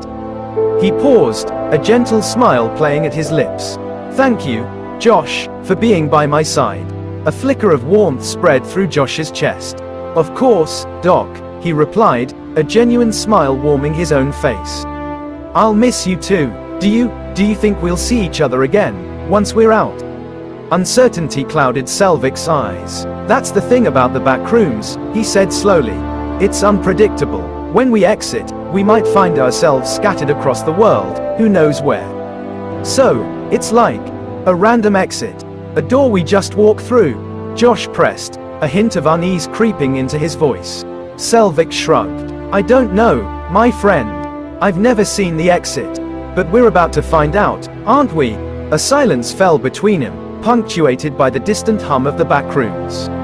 They stared out at the endless yellow landscape, hearts filled with a strange mix of hope and apprehension. The maze, their ticket to escape, loomed before them. Yet, with that freedom came a bittersweet farewell to the unexpected camaraderie they had forged. For a few moments, they let the silence wash over them. It was a moment of peace, a brief respite in the face of the unknown, before they faced their next challenge, before their paths diverged, perhaps forever. The moment of peace was shattered. Josh's attempt at reconciliation with Selvic was abruptly interrupted. "Hey, Selvic, it's just, I hope you don't mind what Felix said to you earlier. He was, well, he can be harsh sometimes," Josh admitted, a flicker of concern in his eyes. Selvic, ever the optimist, chuckled softly. "Don't you worry about that. Felix means well, even if he doesn't always show it in the best way." He paused, a genuine warmth in his voice. "Besides, you've been fantastic, Josh. It's leadership, yes, but also your quick thinking and courage that's brought us this far. Nah, Doc, it couldn't have happened without any of you." Josh shrugged, his voice trailing off as a distant sound sent a chill down his spine. A scream, a chilling, inhuman scream echoed through the stillness of the back rooms. "Oh no," Josh whispered, dread settling in his stomach. Please don't tell me it's the bacterium again. Oh God, no. Selvic's face hardened with determination. Looks like it knows we're here. We need to wake him up, fast. Together, they rushed to where Sarah and Felix still slept. Felix, Sarah, wake up, it's here, they shouted, urgency lacing their voices. Sarah jolted awake, her eyes wide with alarm. Oh no, not the bacterium again, she gasped. Felix, startled from his sleep, mumbled incoherently, the bacterium. Not this again. Panic threatened to consume them, but Selvic's voice cut through the fear. Come on, the maze! It's our only chance! They scrambled towards the maze entrance, the screams growing louder with each passing second. Just before they reached it, they turned for a brief glance back at the train, their temporary sanctuary now a beacon for the approaching terror. As they hurtled into the maze and slammed the door shut behind them, they could only gasp for air, their hearts pounding in unison. The echoes of their own hurried breaths were drowned out by the terrifying symphony of the approaching monster. The maze, their path to freedom, now offered only a thin hope of survival. The maze stretched out before them, a tangle of wooden walls and dead ends. Dr. Selvic, a grim look of determination on his face, took the lead. All right, everyone, he warned, his voice echoing in the maze's dim light. Stick together, we don't want to get lost in this thing. The exit is through here. We just need to find the right path. Yes, sir, Sarah replied with forced cheerfulness, her heart pounding against her ribs. They plunged deeper into the maze, navigating the twisting paths. 30 minutes stretched into an eternity of anxious searching, but the exit remained elusive. Felix, unable to contain his frustration, broke the silence, his voice tinged with playful sarcasm. Well, this is fun, Josh. Another brilliant idea, wouldn't you say? Josh, feeling the sting of Felix's words, retorted, Oh, you started again, Felix. Hey, I'm just trying to lighten the mood. Felix replied defensively, getting bored wandering around hopelessly. Sarah let out a nervous chuckle, attempting to break the rising tension. Come on, guys. Selvic cut in, his tone firm but not unkind. Please, can we be serious for a moment? This isn't the time for jokes. We need to focus. The lights within the maze flickered, already dim illumination becoming even more claustrophobic. They pressed onward, their footsteps echoing through the corridors, each turn raising hope and crushing it with equal intensity. Dr. Selvic, usually their beacon of confidence, looked increasingly uncertain as they continued to wander. His gaze scanned the walls, his brow furrowed in concentration. The air in the maze hung heavy with tension and frustration. Each turn brought only disappointment, and the dimming light added to the oppressive atmosphere. Suddenly, a sound broke the silence, a muffled sob echoing from a nearby corner. Dr. Selvic, ever cautious, approached the source of the sound with measured steps. The others followed closely behind, their eyes scanning the dimly lit maze for any sign of danger. As they rounded the corner, they came face to face with a man huddled in the corner, his shoulders shaking with sobs. He wore a mismatched outfit, a bright pink t-shirt emblazoned with a cartoon face that clashed with his grimy overalls. Hey, are you okay? Dr. Selvic asked gently, kneeling down in front of the man. The man looked up, his eyes red-rimmed and filled with despair. My name's Noah, he mumbled, his voice shaky. I've been lost here for what feels like forever. He then spotted Sarah and his demeanor shifted abruptly. He scrambled to his feet and with surprising speed, lunged at her, wrapping his arms around her tightly. Oh, you're an angel, he exclaimed, his voice filled with an unsettling intensity. We should get married. Before Sarah could react, he squeezed her tighter, his grip becoming uncomfortably strong. Sarah shrieked, struggling to pull away. Hey, what the heck? Let go of me, she yelled, panic rising in her voice. Felix and Josh, who had witnessed the scene unfold, burst into laughter, their amusement fueled by the sheer absurdity of the situation. Sarah, however, was not amused. She glared at him, her face flushed with anger. What's so funny? She snapped. Dr. Selvic, his brow furrowed in concern, cleared his throat. Ahem, Noah, he addressed the man, his voice firm but calm. Perhaps you could explain what happened. How did you end up here? Noah, seemingly oblivious to Sarah's struggle and the others' reactions, launched into a long and rambling story. He spoke of being a maintenance worker tasked with cleaning clogged, poop pipes, in the back rooms, a detail that caused Felix to grimace and cover his mouth in disgust. Of course, Felix couldn't resist a jab. "EW, you do that for a living?" he quipped, his voice dripping with sarcasm.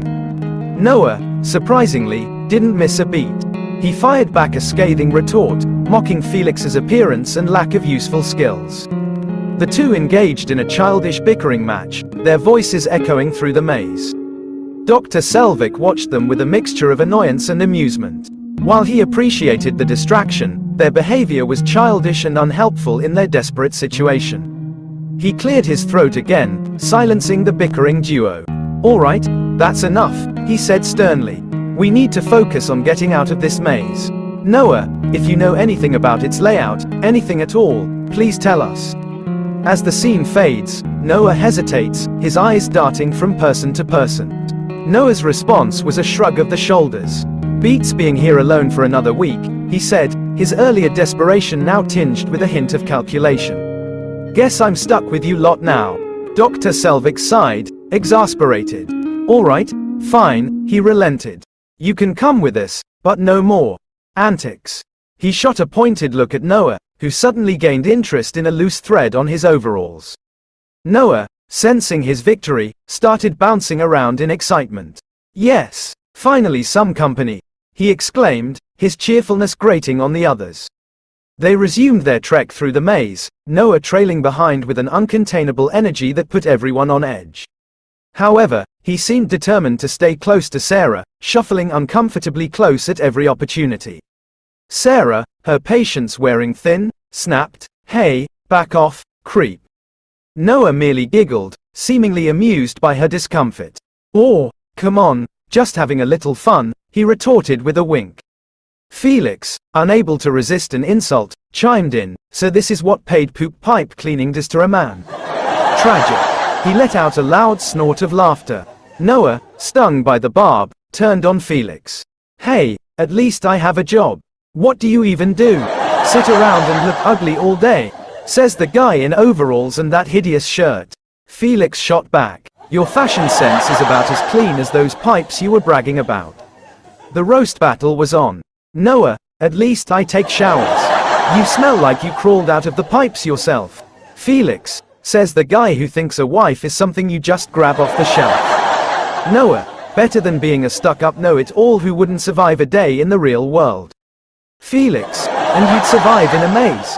Please, you'd get lost inside your own pants." Dr. Selvic, caught in the crossfire, rubbed his forehead in exasperation. Josh, despite the seriousness of their situation, couldn't suppress a chuckle at the childish exchange. Sarah rolled her eyes, muttering under her breath, "This is going to be a long walk."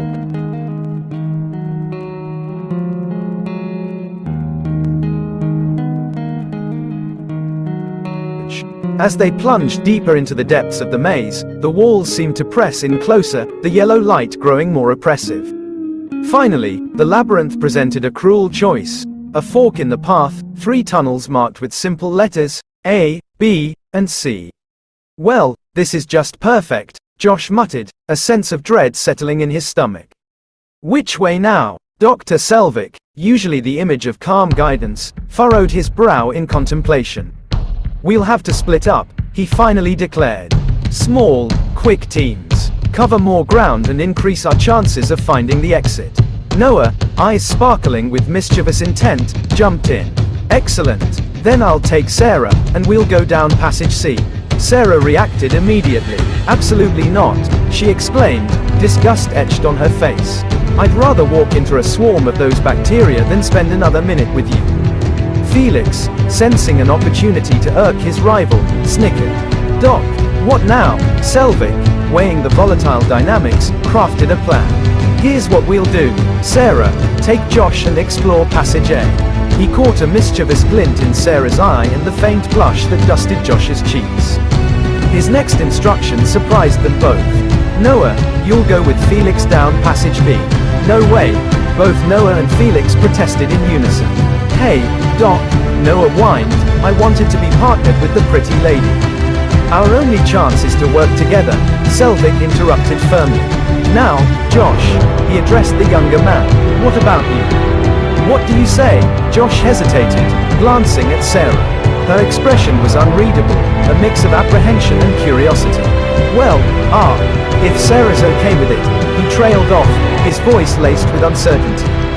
Sarah met his gaze. A hint of a smile played at the corner of her lips. Well, it's either that or go with creepy Noah, so. Yeah, sure, she replied. Dr. Selvic nodded. Excellent. I'll take passage C alone. Now, we don't have much time.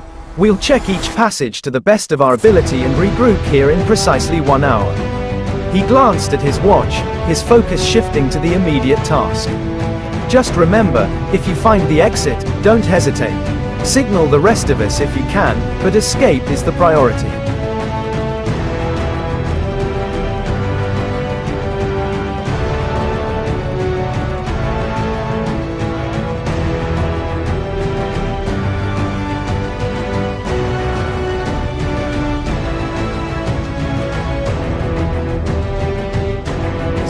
The passage felt more cramped compared to the main section of the maze.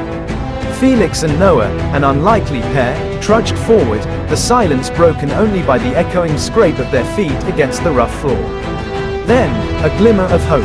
In the distance, a thin line of light marked the edge of a doorway. Noah, ever impulsive, rushed towards it, a grin spreading across his face. A door! He exclaimed, his voice filled with excitement. Finally, an exit. Felix, however, froze in his tracks. A wave of dread washed over him, a sickening familiarity rising deep within. No, wait, don't open it, he shouted, his voice laced with urgency. But his warning came too late. Noah, oblivious to the danger, reached for the handle and pulled. The door swung open with a groan, revealing a dark space beyond. But before either of them could react, a slimy, green goo shot out with surprising speed, splattering across Noah's face in a disgusting glob. The door slammed shut with a bang, a deep chuckle echoing from within before fading away. Noah stood there, his face contorted in a mix of surprise and disgust. What is this? He sputtered, wiping the goo off his face with his sleeve. The stench was pungent, making Felix recoil in disgust. Felix, unable to hold back, burst into laughter. Ha! I told you not to open it. Same thing happened to me once. It tastes salty, Noah mumbled, hesitantly licking his finger where the goo had landed. Felix's laughter intensified. You're disgusting, he exclaimed, covering his mouth with his hand. That stuff is definitely not meant to be eaten. Noah, unfazed, wiped his finger on his overalls, the green slime staining the fabric. Whatever, he shrugged. At least it's better than cleaning poop pipes. Felix rolled his eyes, unable to decide whether to be annoyed or impressed by Noah's peculiar resilience. As they stood there, the silence settled again, thicker and heavier now.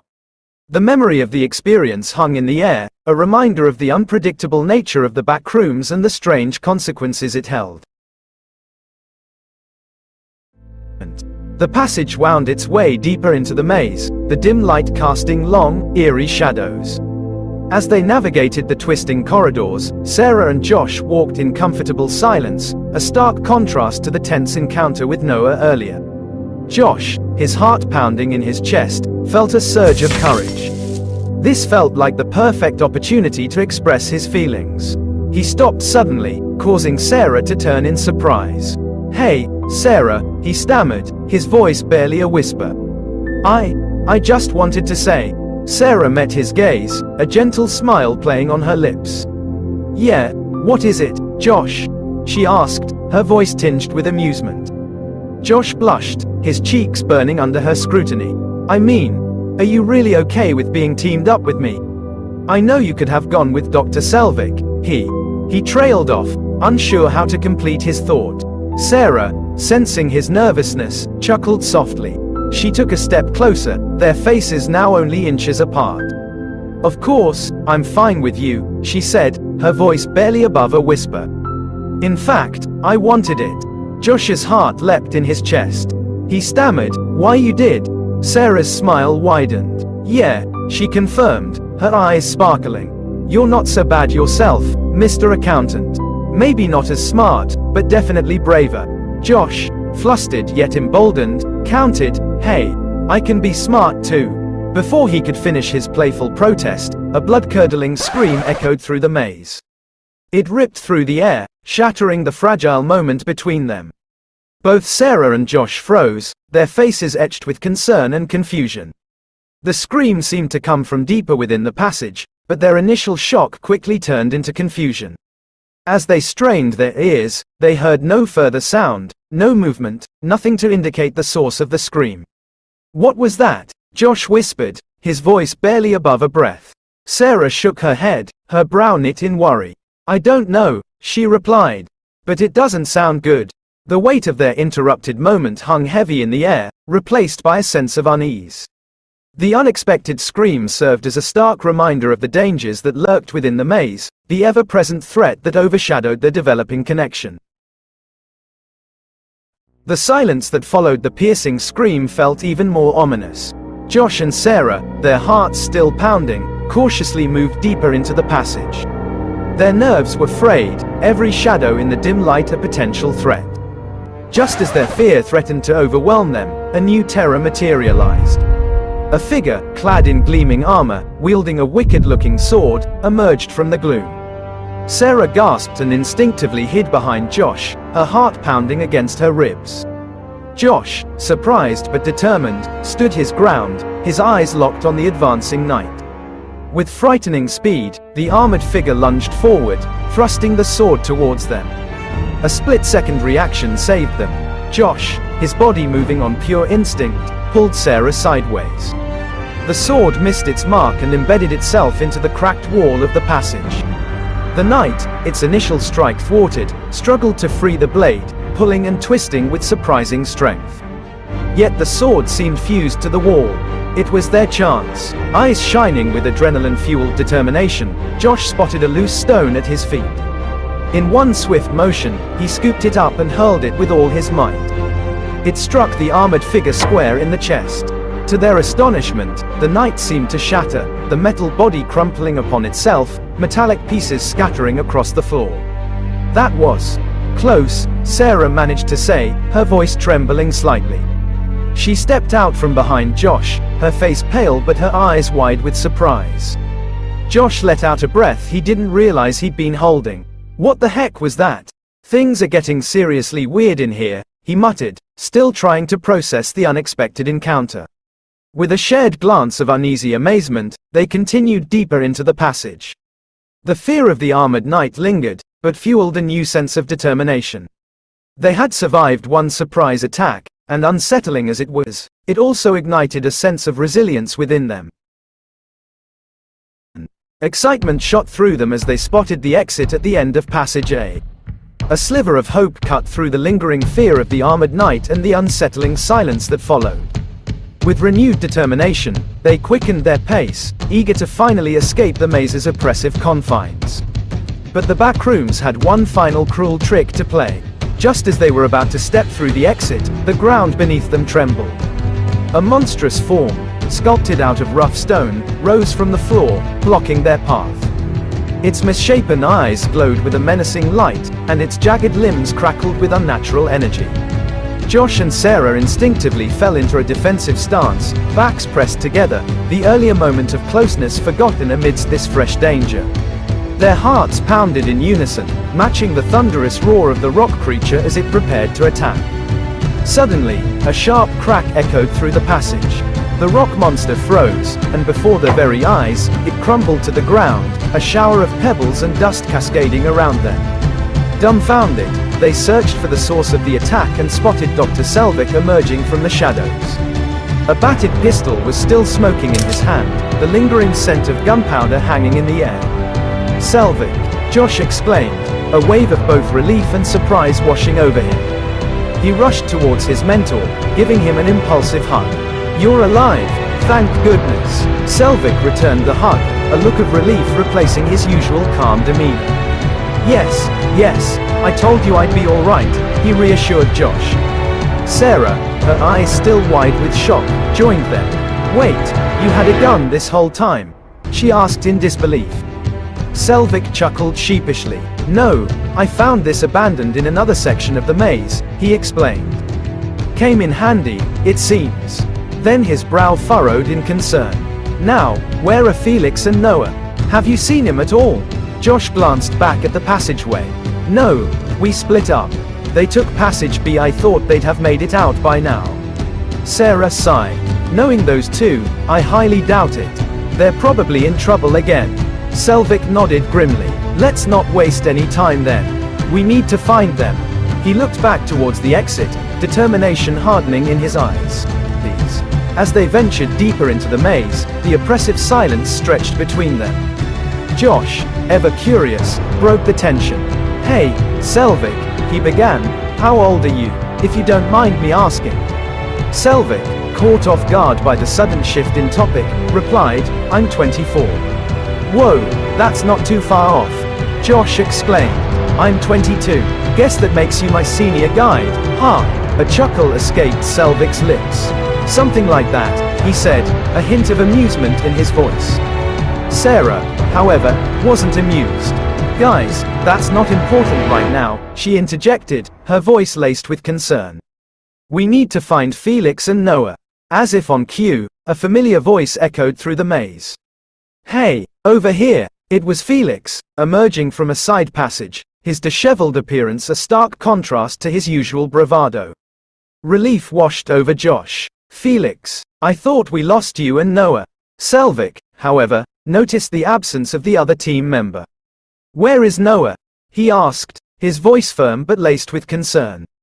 Felix looked sheepish. I don't know, he stammered, his eyes darting around. There was a sudden smoke, and I lost him. Sarah's face paled. Oh no, now what are we going to do? A tense silence descended upon them. Felix, desperate to escape the growing tension and the dangers of the backrooms, blurted out, forget Noah, Selvic. It was our plan to get out of here all along. He's new, barely even knows what's going on. We're so close, Doc, don't break our hope. We have to leave him behind.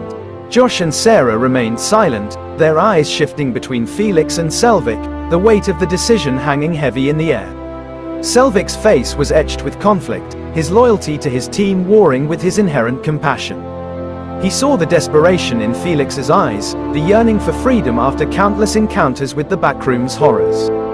He understood the fear and the desire for self-preservation.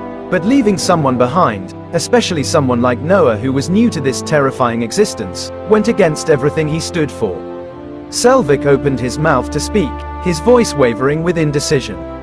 But I mean, Felix, sensing his hesitation, grasped Selvic's hand, his voice pleading. Please, Doc, we haven't seen our real world in so long. We can't just abandon hope. Just the four of us, we can escape. Forget Noah, we need to do this for ourselves. Selvic stared into Felix's hopeful eyes, his own filled with a mixture of empathy and responsibility. He saw a reflection of his own desperate longing for freedom, a yearning that had been gnawing at him for far too long. The weight of the decision was immense. Could he justify sacrificing one for the potential freedom of four?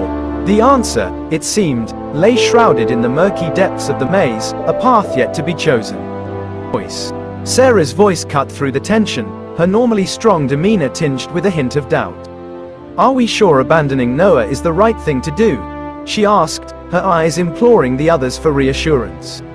We can't just become selfish. Josh echoed her sentiment. Yeah, I don't know, he said, his voice barely above a whisper. I can't just leave him there. Selvic remained agonizingly silent, his own internal battle mirrored in the deep lines etched on his face. The desire to save a life wrestled with the undeniable yearning for their own escape. Felix, sensing the group's wavering resolve, spoke again, his voice desperate. We're not being cruel, think about it. It's our best chance to get out of this hellhole. We can't risk everything for one person. Just then, Noah emerged from a side passage, relief washing over them. There you are, Selvic exclaimed, genuine relief evident in his voice. Thank heavens you're all right. As Noah approached with a shaky gait, a sudden, terrifying sight unfolded. From within the passage he had just emerged, a colossal hand shot out, grasping at Noah's ankles and pulling him back. Selvic instinctively surged forward to help, but Felix's harsh voice stopped him in his tracks. "We have to go. It's our only chance. If we try to help him, we're all dead." Sarah gasped in horror. "But we can't just leave him." "Noah." Josh's eyes widened. "What do? We can't just stand here." Noah, his face contorted in terror, let out a desperate cry. "Guys, please. Help me. Don't be cruel. Please." His tear-filled eyes fixed on each of them, pleading desperately. Selvic felt his resolve crumbling. I. Felix's voice was cold and decisive. "No, Doc. We can't help him. We must keep moving. Now." They watched in horror as the monstrous hand dragged Noah back into the tunnel, his screams echoing through the labyrinth as they faded to a chilling silence. Felix, Sarah, Josh, and Selvic entered another room, seeking refuge from the horrifying scene they had just witnessed. The walls seemed to close in on him, oppressive and suffocating. A feeling of guilt washed over them, their collective conscience heavy with the weight of their decision. Their own desperate yearning for freedom was now tainted with the memory of Noah's terrified screams and pleading eyes, the echoes of his final, accusing words hanging in the stagnant air. "You traitors." The guilt hung heavy in the air, an oppressive force suffocating any hopes of respite they might have imagined in the unfamiliar room. Silence gnawed at him, interspersed with choked sobs and the occasional sigh filled with despair. Finally, Sarah broke the oppressive quiet. "We shouldn't have done it," she whispered, her voice trembling. "We left him to die." Josh's shoulders hunched forward, the weight of the decision crushing his spirit. Noah was right, he mumbled, his eyes distant as if staring back at the terrible scene in the tunnel. "We're cowards." Selvic, leader of the group and a man of inherent decency, was visibly shaken. The guilt etched on his face was even deeper than his desire for escape that had burned so brightly before. Felix, though, remained unyielding. It was the only way, he insisted, his voice lacking its usual bravado. A hint of vulnerability surfaced, an attempt to justify the terrible choice. "We need to get out of here. It wasn't safe to go back." Sarah's voice rose, sharp with a mix of anger and anguish. "Safe? And what about leaving him alone with that thing?" "He was already gone," Felix retorted defensively. "There wasn't anything we could do. But we didn't even try." Josh interjected, his despair morphing into a surge of anger directed at Felix's relentless pragmatism. Selvic, until now resigned and silent, finally spoke. His voice was a low rumble punctuated by self-reproach. "It was my responsibility. I should have done something." Felix bristled. "You would have gotten us all killed, Doc. We couldn't have stopped it. This place." He gestured wildly around at the sterile room, a stark contrast to the maze's unpredictable dangers. "It changes people. We have to do what it takes to survive." Sarah scoffed. "Survive? Is that what you call it? Leaving people to die? Turning into monsters ourselves?" The tension in the room was unbearable. Their arguments, usually a sign of their strong bond, now felt hollow. The horrifying decision they'd made had cracked their foundation, and it was impossible to ignore the growing chasm between them. Selvic's voice, heavy with resignation, cut through the tense silence. "All right, listen," he said, his usual authoritative tone tempered by the lingering guilt. "What happened to Noah? It was terrible. But we have to move on. We can't change the past." He cleared his throat, forcing himself to continue. "From now on, we don't talk about Noah. He's gone. We need to focus on escaping this place." Sarah remained silent, her heart heavy with sorrow and regret. She knew Selvic was right, in a pragmatic sense, but it didn't lessen the ache within her. Josh, though still wrestling with his conscience, understood the grim reality. "Okay," he said, his voice barely above a whisper. I get it. We have to keep moving." Felix, sensing the shift in momentum, felt a flicker of relief wash over him. "Exactly," he said, a forced enthusiasm creeping back into his voice. "Let's finally get out of this nightmare." With a heavy collective sigh, the four of them turned back towards the labyrinthine corridors of the Backrooms. Their hearts were laden with the terrible decision they had made, but a newfound determination to escape the oppressive maze burned within them.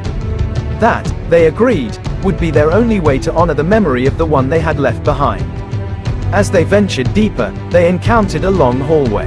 Its stark white walls and flickering, yellow lights seemed to stretch endlessly before them. Yet, their eyes were drawn to what lay ahead, the outline of a doorway visible at the far end. Could this, at last, be the exit? It was a faint glimmer of hope amidst the darkness, a promise of escape that beckoned them forward. And so, the four survivors, forever changed by the horrors they'd witnessed, pressed on. Their journey was far from over, but the prospect of freedom pushed them forward.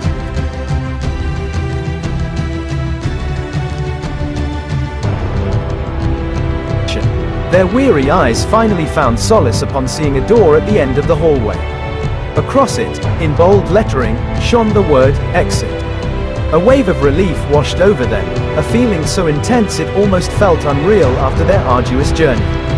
Finally, Josh exclaimed, his voice brimming with a desperate hope. We made it, but the Backrooms, ever cruel, wouldn't allow such an easy escape. As they approached the door, a monstrous creature materialized before them, its hulking form blocking the exit. Its guttural roar echoed through the hallway, shattering their elation. Oh no, Sarah whispered, her heart sinking back into despair. What do we do now? Felix, ever the pragmatic one, glanced at Selvic. Doc, use the gun, he urged, his voice laced with desperation. Selvic, his face etched with determination, gripped the pistol tightly. He raised it, aiming at the creature, the weight of their survival resting on his trigger finger. Just as he was about to fire, the beast charged, its monstrous form filling the hallway. Panic surged through them. In a moment of chaos, they scattered, scrambling to avoid the creature's deadly attack. Sarah, her heart pounding against her ribs, found herself separated from the others. Fear propelled her forward, leading her deeper into the maze's labyrinthine corridors. Felix, with his gun now useless due to an empty chamber, cursed under his breath. He sprinted down another path, hoping to find a way to outsmart the creature or lead it away from the others. Selvic, dodging the creature's powerful swipe, landed in a roll, adrenaline fueling his every move. He knew their only chance was to lure the creature away, giving the others precious time to escape. Josh, his protective instincts kicking in, found himself shielding Sarah from the creature's gaze. As the beast lumbered towards them, Josh's mind raced, searching for a way to fight back. Suddenly, the creature stopped, its attention momentarily diverted as Selvic emerged from another corner of the hallway, yelling and waving his arms. It charged towards him, its roar echoing once again. Selvic, employing his years of experience in the Backrooms, led the creature on a wild chase through the maze, weaving through corridors and dodging its attacks. His goal, to buy the others enough time to find the real exit, if there even was one. Meanwhile, Sarah, realizing Josh was risking his life for her, pushed him away. Go, find the others, she shouted, her voice hoarse with fear and determination. While Selvic hunted desperately for ammunition, his heart pounded in his chest. Every second ticked by like an agonizing eternity, each one potentially costing Josh, Sarah, or Felix their lives.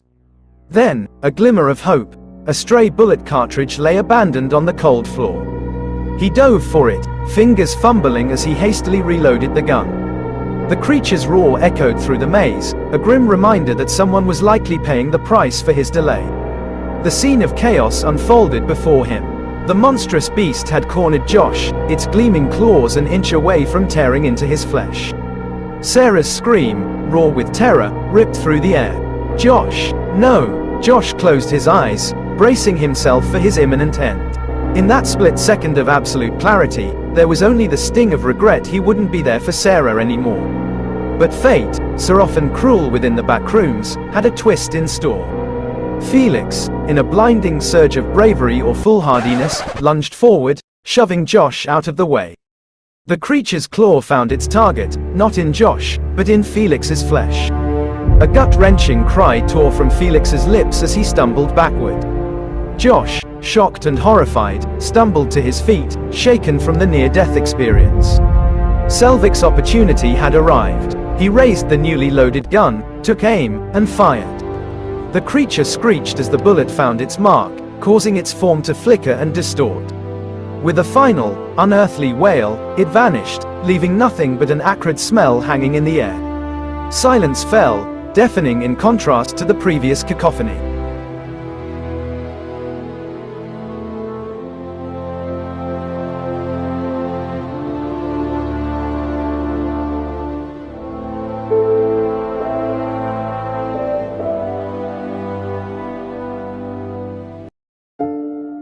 Josh rushed to Felix's side, cradling the dying man's head in his lap. Tears streamed down his face, a mix of raw grief and overwhelming guilt. "Why?" he choked out. "Why would you do that for me, mate? I should have been the one." Sarah knelt beside them, her voice laced with desperation. "Is there anything we can do? A bandage? Some medicine?" Selvic, his face a mask of sorrow, shook his head. "I'm afraid not," he said, his voice thick with desolation. "We don't carry medical supplies in the back rooms. He's lost too much blood." Felix, his strength fading, turned his head towards his friends with a weak gasp. "Leave me," he coughed, a few drops of blood spattering the floor. "Get out of this hell, while you still can." Josh's grip on Felix tightened. "We're not leaving without you," he cried, a flicker of desperation reigniting in his eyes. "We can find a way." Selvic placed a steadying hand on Josh's shoulder. "Felix is right," he said, his voice barely above a whisper. "It's the only way." Felix gave Josh a faint, bittersweet smile. "Don't worry, Doc. I trust you to get these two out of here." Knowing they were fighting a losing battle, Selvic nodded somberly. "You shouldn't have risked your life like that, Felix." "We could have." Felix cut him off, his voice fading with each word. "Look at me, accountant boy." Josh, overwhelmed, did as instructed, his own tears blurring his vision. "You're a good man, stronger than you think. I saw it from the start." With that, the life faded from Felix's eyes.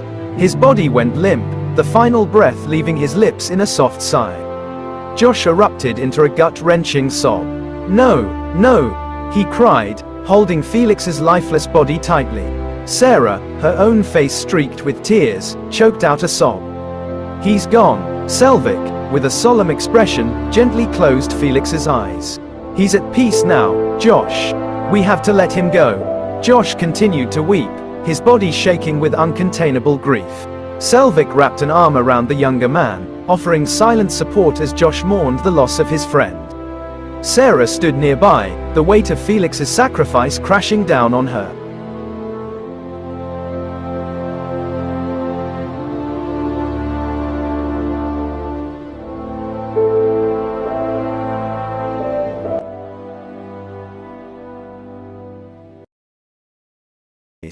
Selvic's voice cracked through the grief-laden atmosphere. Felix wouldn't want his sacrifice to be wasted, he said, his words ringing with a newfound, steely determination. "He died so we could live." Josh, wiping away his tears, stood tall, a fire rekindled in his eyes. "He's right," he choked out. "We owe him that much." Sarah, her features a portrait of mingled sorrow and resilience, nodded in agreement. "Felix, he gave us a second chance. We're so close now." But just as they thought they'd reached the end of their trials, a scream echoed through the maze. It was a chilling reminder that the back rooms were as merciless as they were unpredictable. Selvic's eyes widened. "The bacterium!" he exclaimed, his voice laced with urgency. "We have to hurry. That creature is relentless, and we can't be caught out in the open." With a swiftness born of desperation, they reached the exit door and shut it behind them, sealing the echoing scream of the bacterium in the maze. For a moment, they stood as one, breathing heavily as they grappled with the weight of the choice they had to make. Before them were two imposing metal slides marked A and B. The promise of freedom lay on the other side of one of them, but the grim threat of death likely lay behind the other. "What do we do now?" Josh asked, his voice laced with tension. Selvic's face mirrored the weight of responsibility. "We need to choose the right slide," he said. "It's the only way out of here." Sarah, ever practical but still shaken by Felix's sacrifice, eyed the slides warily. "How do we know which is safe?" One of them could be a trick. Feeling the weight of their desperate situation, Josh turned to Selvic. "Doc, the camera," he said, his voice steadier now. "Can you check the footage? Maybe it will offer a clue." Selvic fumbled with the camera, his hands working quickly. "It says," he began, studying the grainy footage, "Slide B is the real exit. Slide A. There's a sharp drop, a deadly fall. We have to take Slide B." Sarah remained cautious, not wanting to trust blindly after their harrowing experience. "I'm not convinced. We could fall straight into another trap." Josh looked at Sarah, his eyes pleading. "We can't stay here. We have to take a chance, for Felix. He wanted us to trust each other, remember?" Sarah sighed, the pain of loss still fresh in her heart. "All right." With trembling steps, they approached Slide B together, side by side. They took a deep breath. And with one last glance back at the maze that had taken so much from him, they descended into the darkness, their fates suspended in the terrifying, unpredictable reality of the backrooms. Scene 44, the final hurdle. The slide deposited them into yet another sterile room, but this time with hope coursing through their veins. A simple sign hung above their heads with a bold proclamation: "Exit." Underneath, a message read, "Congratulations, you have chosen the correct path. Complete your escape from the backrooms with this final slide." Elation surged through Josh. "We did it!" he cried out, joy temporarily chasing away the weight of grief and exhaustion. "We're going home." Sarah allowed herself a brief, radiant smile. After everything they had endured, the prospect of returning to the world they had left behind was an almost unimaginable dream. Finally, she breathed, relief washing over her. Even Selvic, the ever-cautious leader, let a spark of hope flicker in his eyes. "We did it," he echoed. "We defied the odds." Their celebration, however, was short-lived. As they approached the final exit, they realized the slide was sealed shut. No obvious mechanism or handle presented itself. A wave of exhaustion mixed with frustration washed over Josh. "What now?" he asked, his voice laced with a hint of despair. "Don't panic," Sarah said, trying to maintain composure. "There must be a way." Selvic, with his mind accustomed to solving puzzles of survival within the backrooms, immediately began studying the slide mechanism and the surrounding area. "Give me a minute," he said, "let's not give up hope just yet. There has to be a way to trigger its opening." He circled the slide, running his hands along the metal, searching for a hidden button or a pressure point. Sarah scanned the room, seeking any sign of instructions or clues. Josh paced restlessly, the joy of their near escape turning into gnawing anxiety. And so, after escaping monsters, navigating treacherous mazes, and witnessing the tragic sacrifice of their friend, their final challenge came not in the form of a terrifying beast or an impossible puzzle.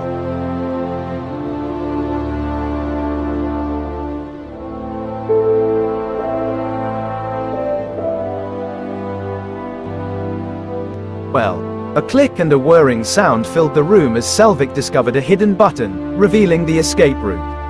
Relief washed over their faces, tinged with a touch of sadness as they realized this might be their final goodbye. "All right," Selvic said, his voice slightly choked with emotion, one by one. As Selvic prepared to descend, Josh stopped him. "Selvic," he said, his voice thick with a mix of anticipation and apprehension. "Will we ever see each other again?" Selvic sighed, a somber smile gracing his lips. "I don't know, mate," he said. "This exit will likely lead us back to our own worlds, different places and different times. But who knows what fate holds?" Sarah chimed in, her voice wavering. "I'll miss this. I'll miss all these moments with you guys." A chuckle escaped Selvic's lips, tinged with a hint of self-deprecation.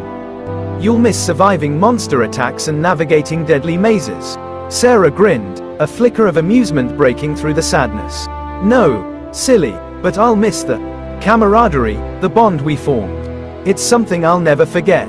Selvic took a moment to pull out a small card and handed it to Josh. "Josh," he said, "you're always welcome at my research lab at St. Carlos. Come visit anytime, friend." Josh's eyes welled up. He pulled Selvic into a tight hug, the unspoken words of gratitude and shared experience hanging heavy in the air. As Selvic descended the slide, Sarah approached Josh, a wistful smile playing on her lips. Josh, she said softly. Josh turned to face her, his heart pounding in his chest. Sarah leaned forward and planted a gentle kiss on his lips, a silent promise hanging between them. "You're always welcome to visit me in Texas," she said, her voice soft. "The St. Law Museum. I've heard great things about it." Josh's cheeks flushed. "I've heard of it too," he stammered, a spark of hope igniting in his eyes. I will." Sarah leaned in again, their foreheads touching. "I'll miss you very much, Josh." With a final lingering look, she descended the slide, leaving Josh alone in the sterile room. He turned back for one last glance at the locked slide, a gateway that would transport him back to his world, forever changed by his ordeal in the back rooms. Taking a deep breath, he closed his eyes and stepped onto the slide, the whooshing sound engulfing him as he embarked on his final descent, a journey not just out of the back rooms, but towards an uncertain future, carrying with him the memories of a harrowing experience, the loss of a friend, and the embers of a newfound connection. The familiar sting of fluorescent lights assaulted Josh's eyes as he emerged from the slide.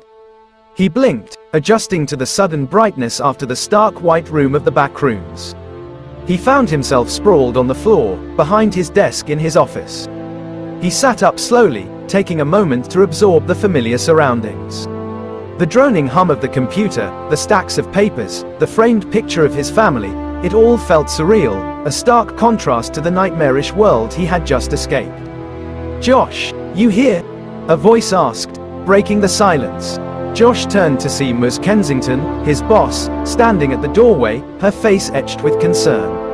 "Oh, Ms. Kensington," Josh stammered, his voice hoarse.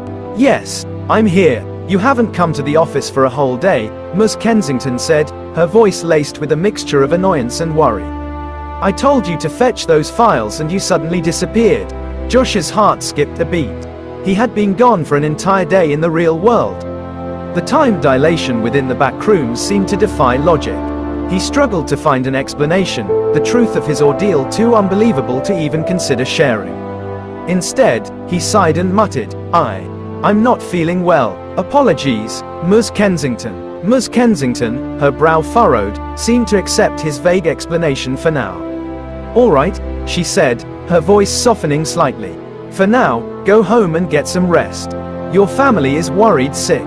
As Ms. Kensington left, Josh looked around his office, the familiar space now tinged with an unsettling strangeness. The back rooms had irrevocably changed him, leaving an indelible mark on his soul. He knew he wouldn't forget the harrowing experiences, the fear, the loss, and the unexpected connections he had forged within the maze. But with each passing moment in this familiar reality, the horrors of the back rooms seemed to recede ever so slightly, replaced by a newfound appreciation for the normalcy he had once taken for granted.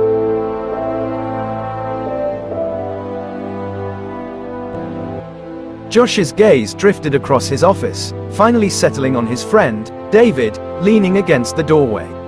A wave of relief washed over him as he saw the familiar freckled face and friendly grin. "Josh, where have you been?" David asked, his voice laced with concern.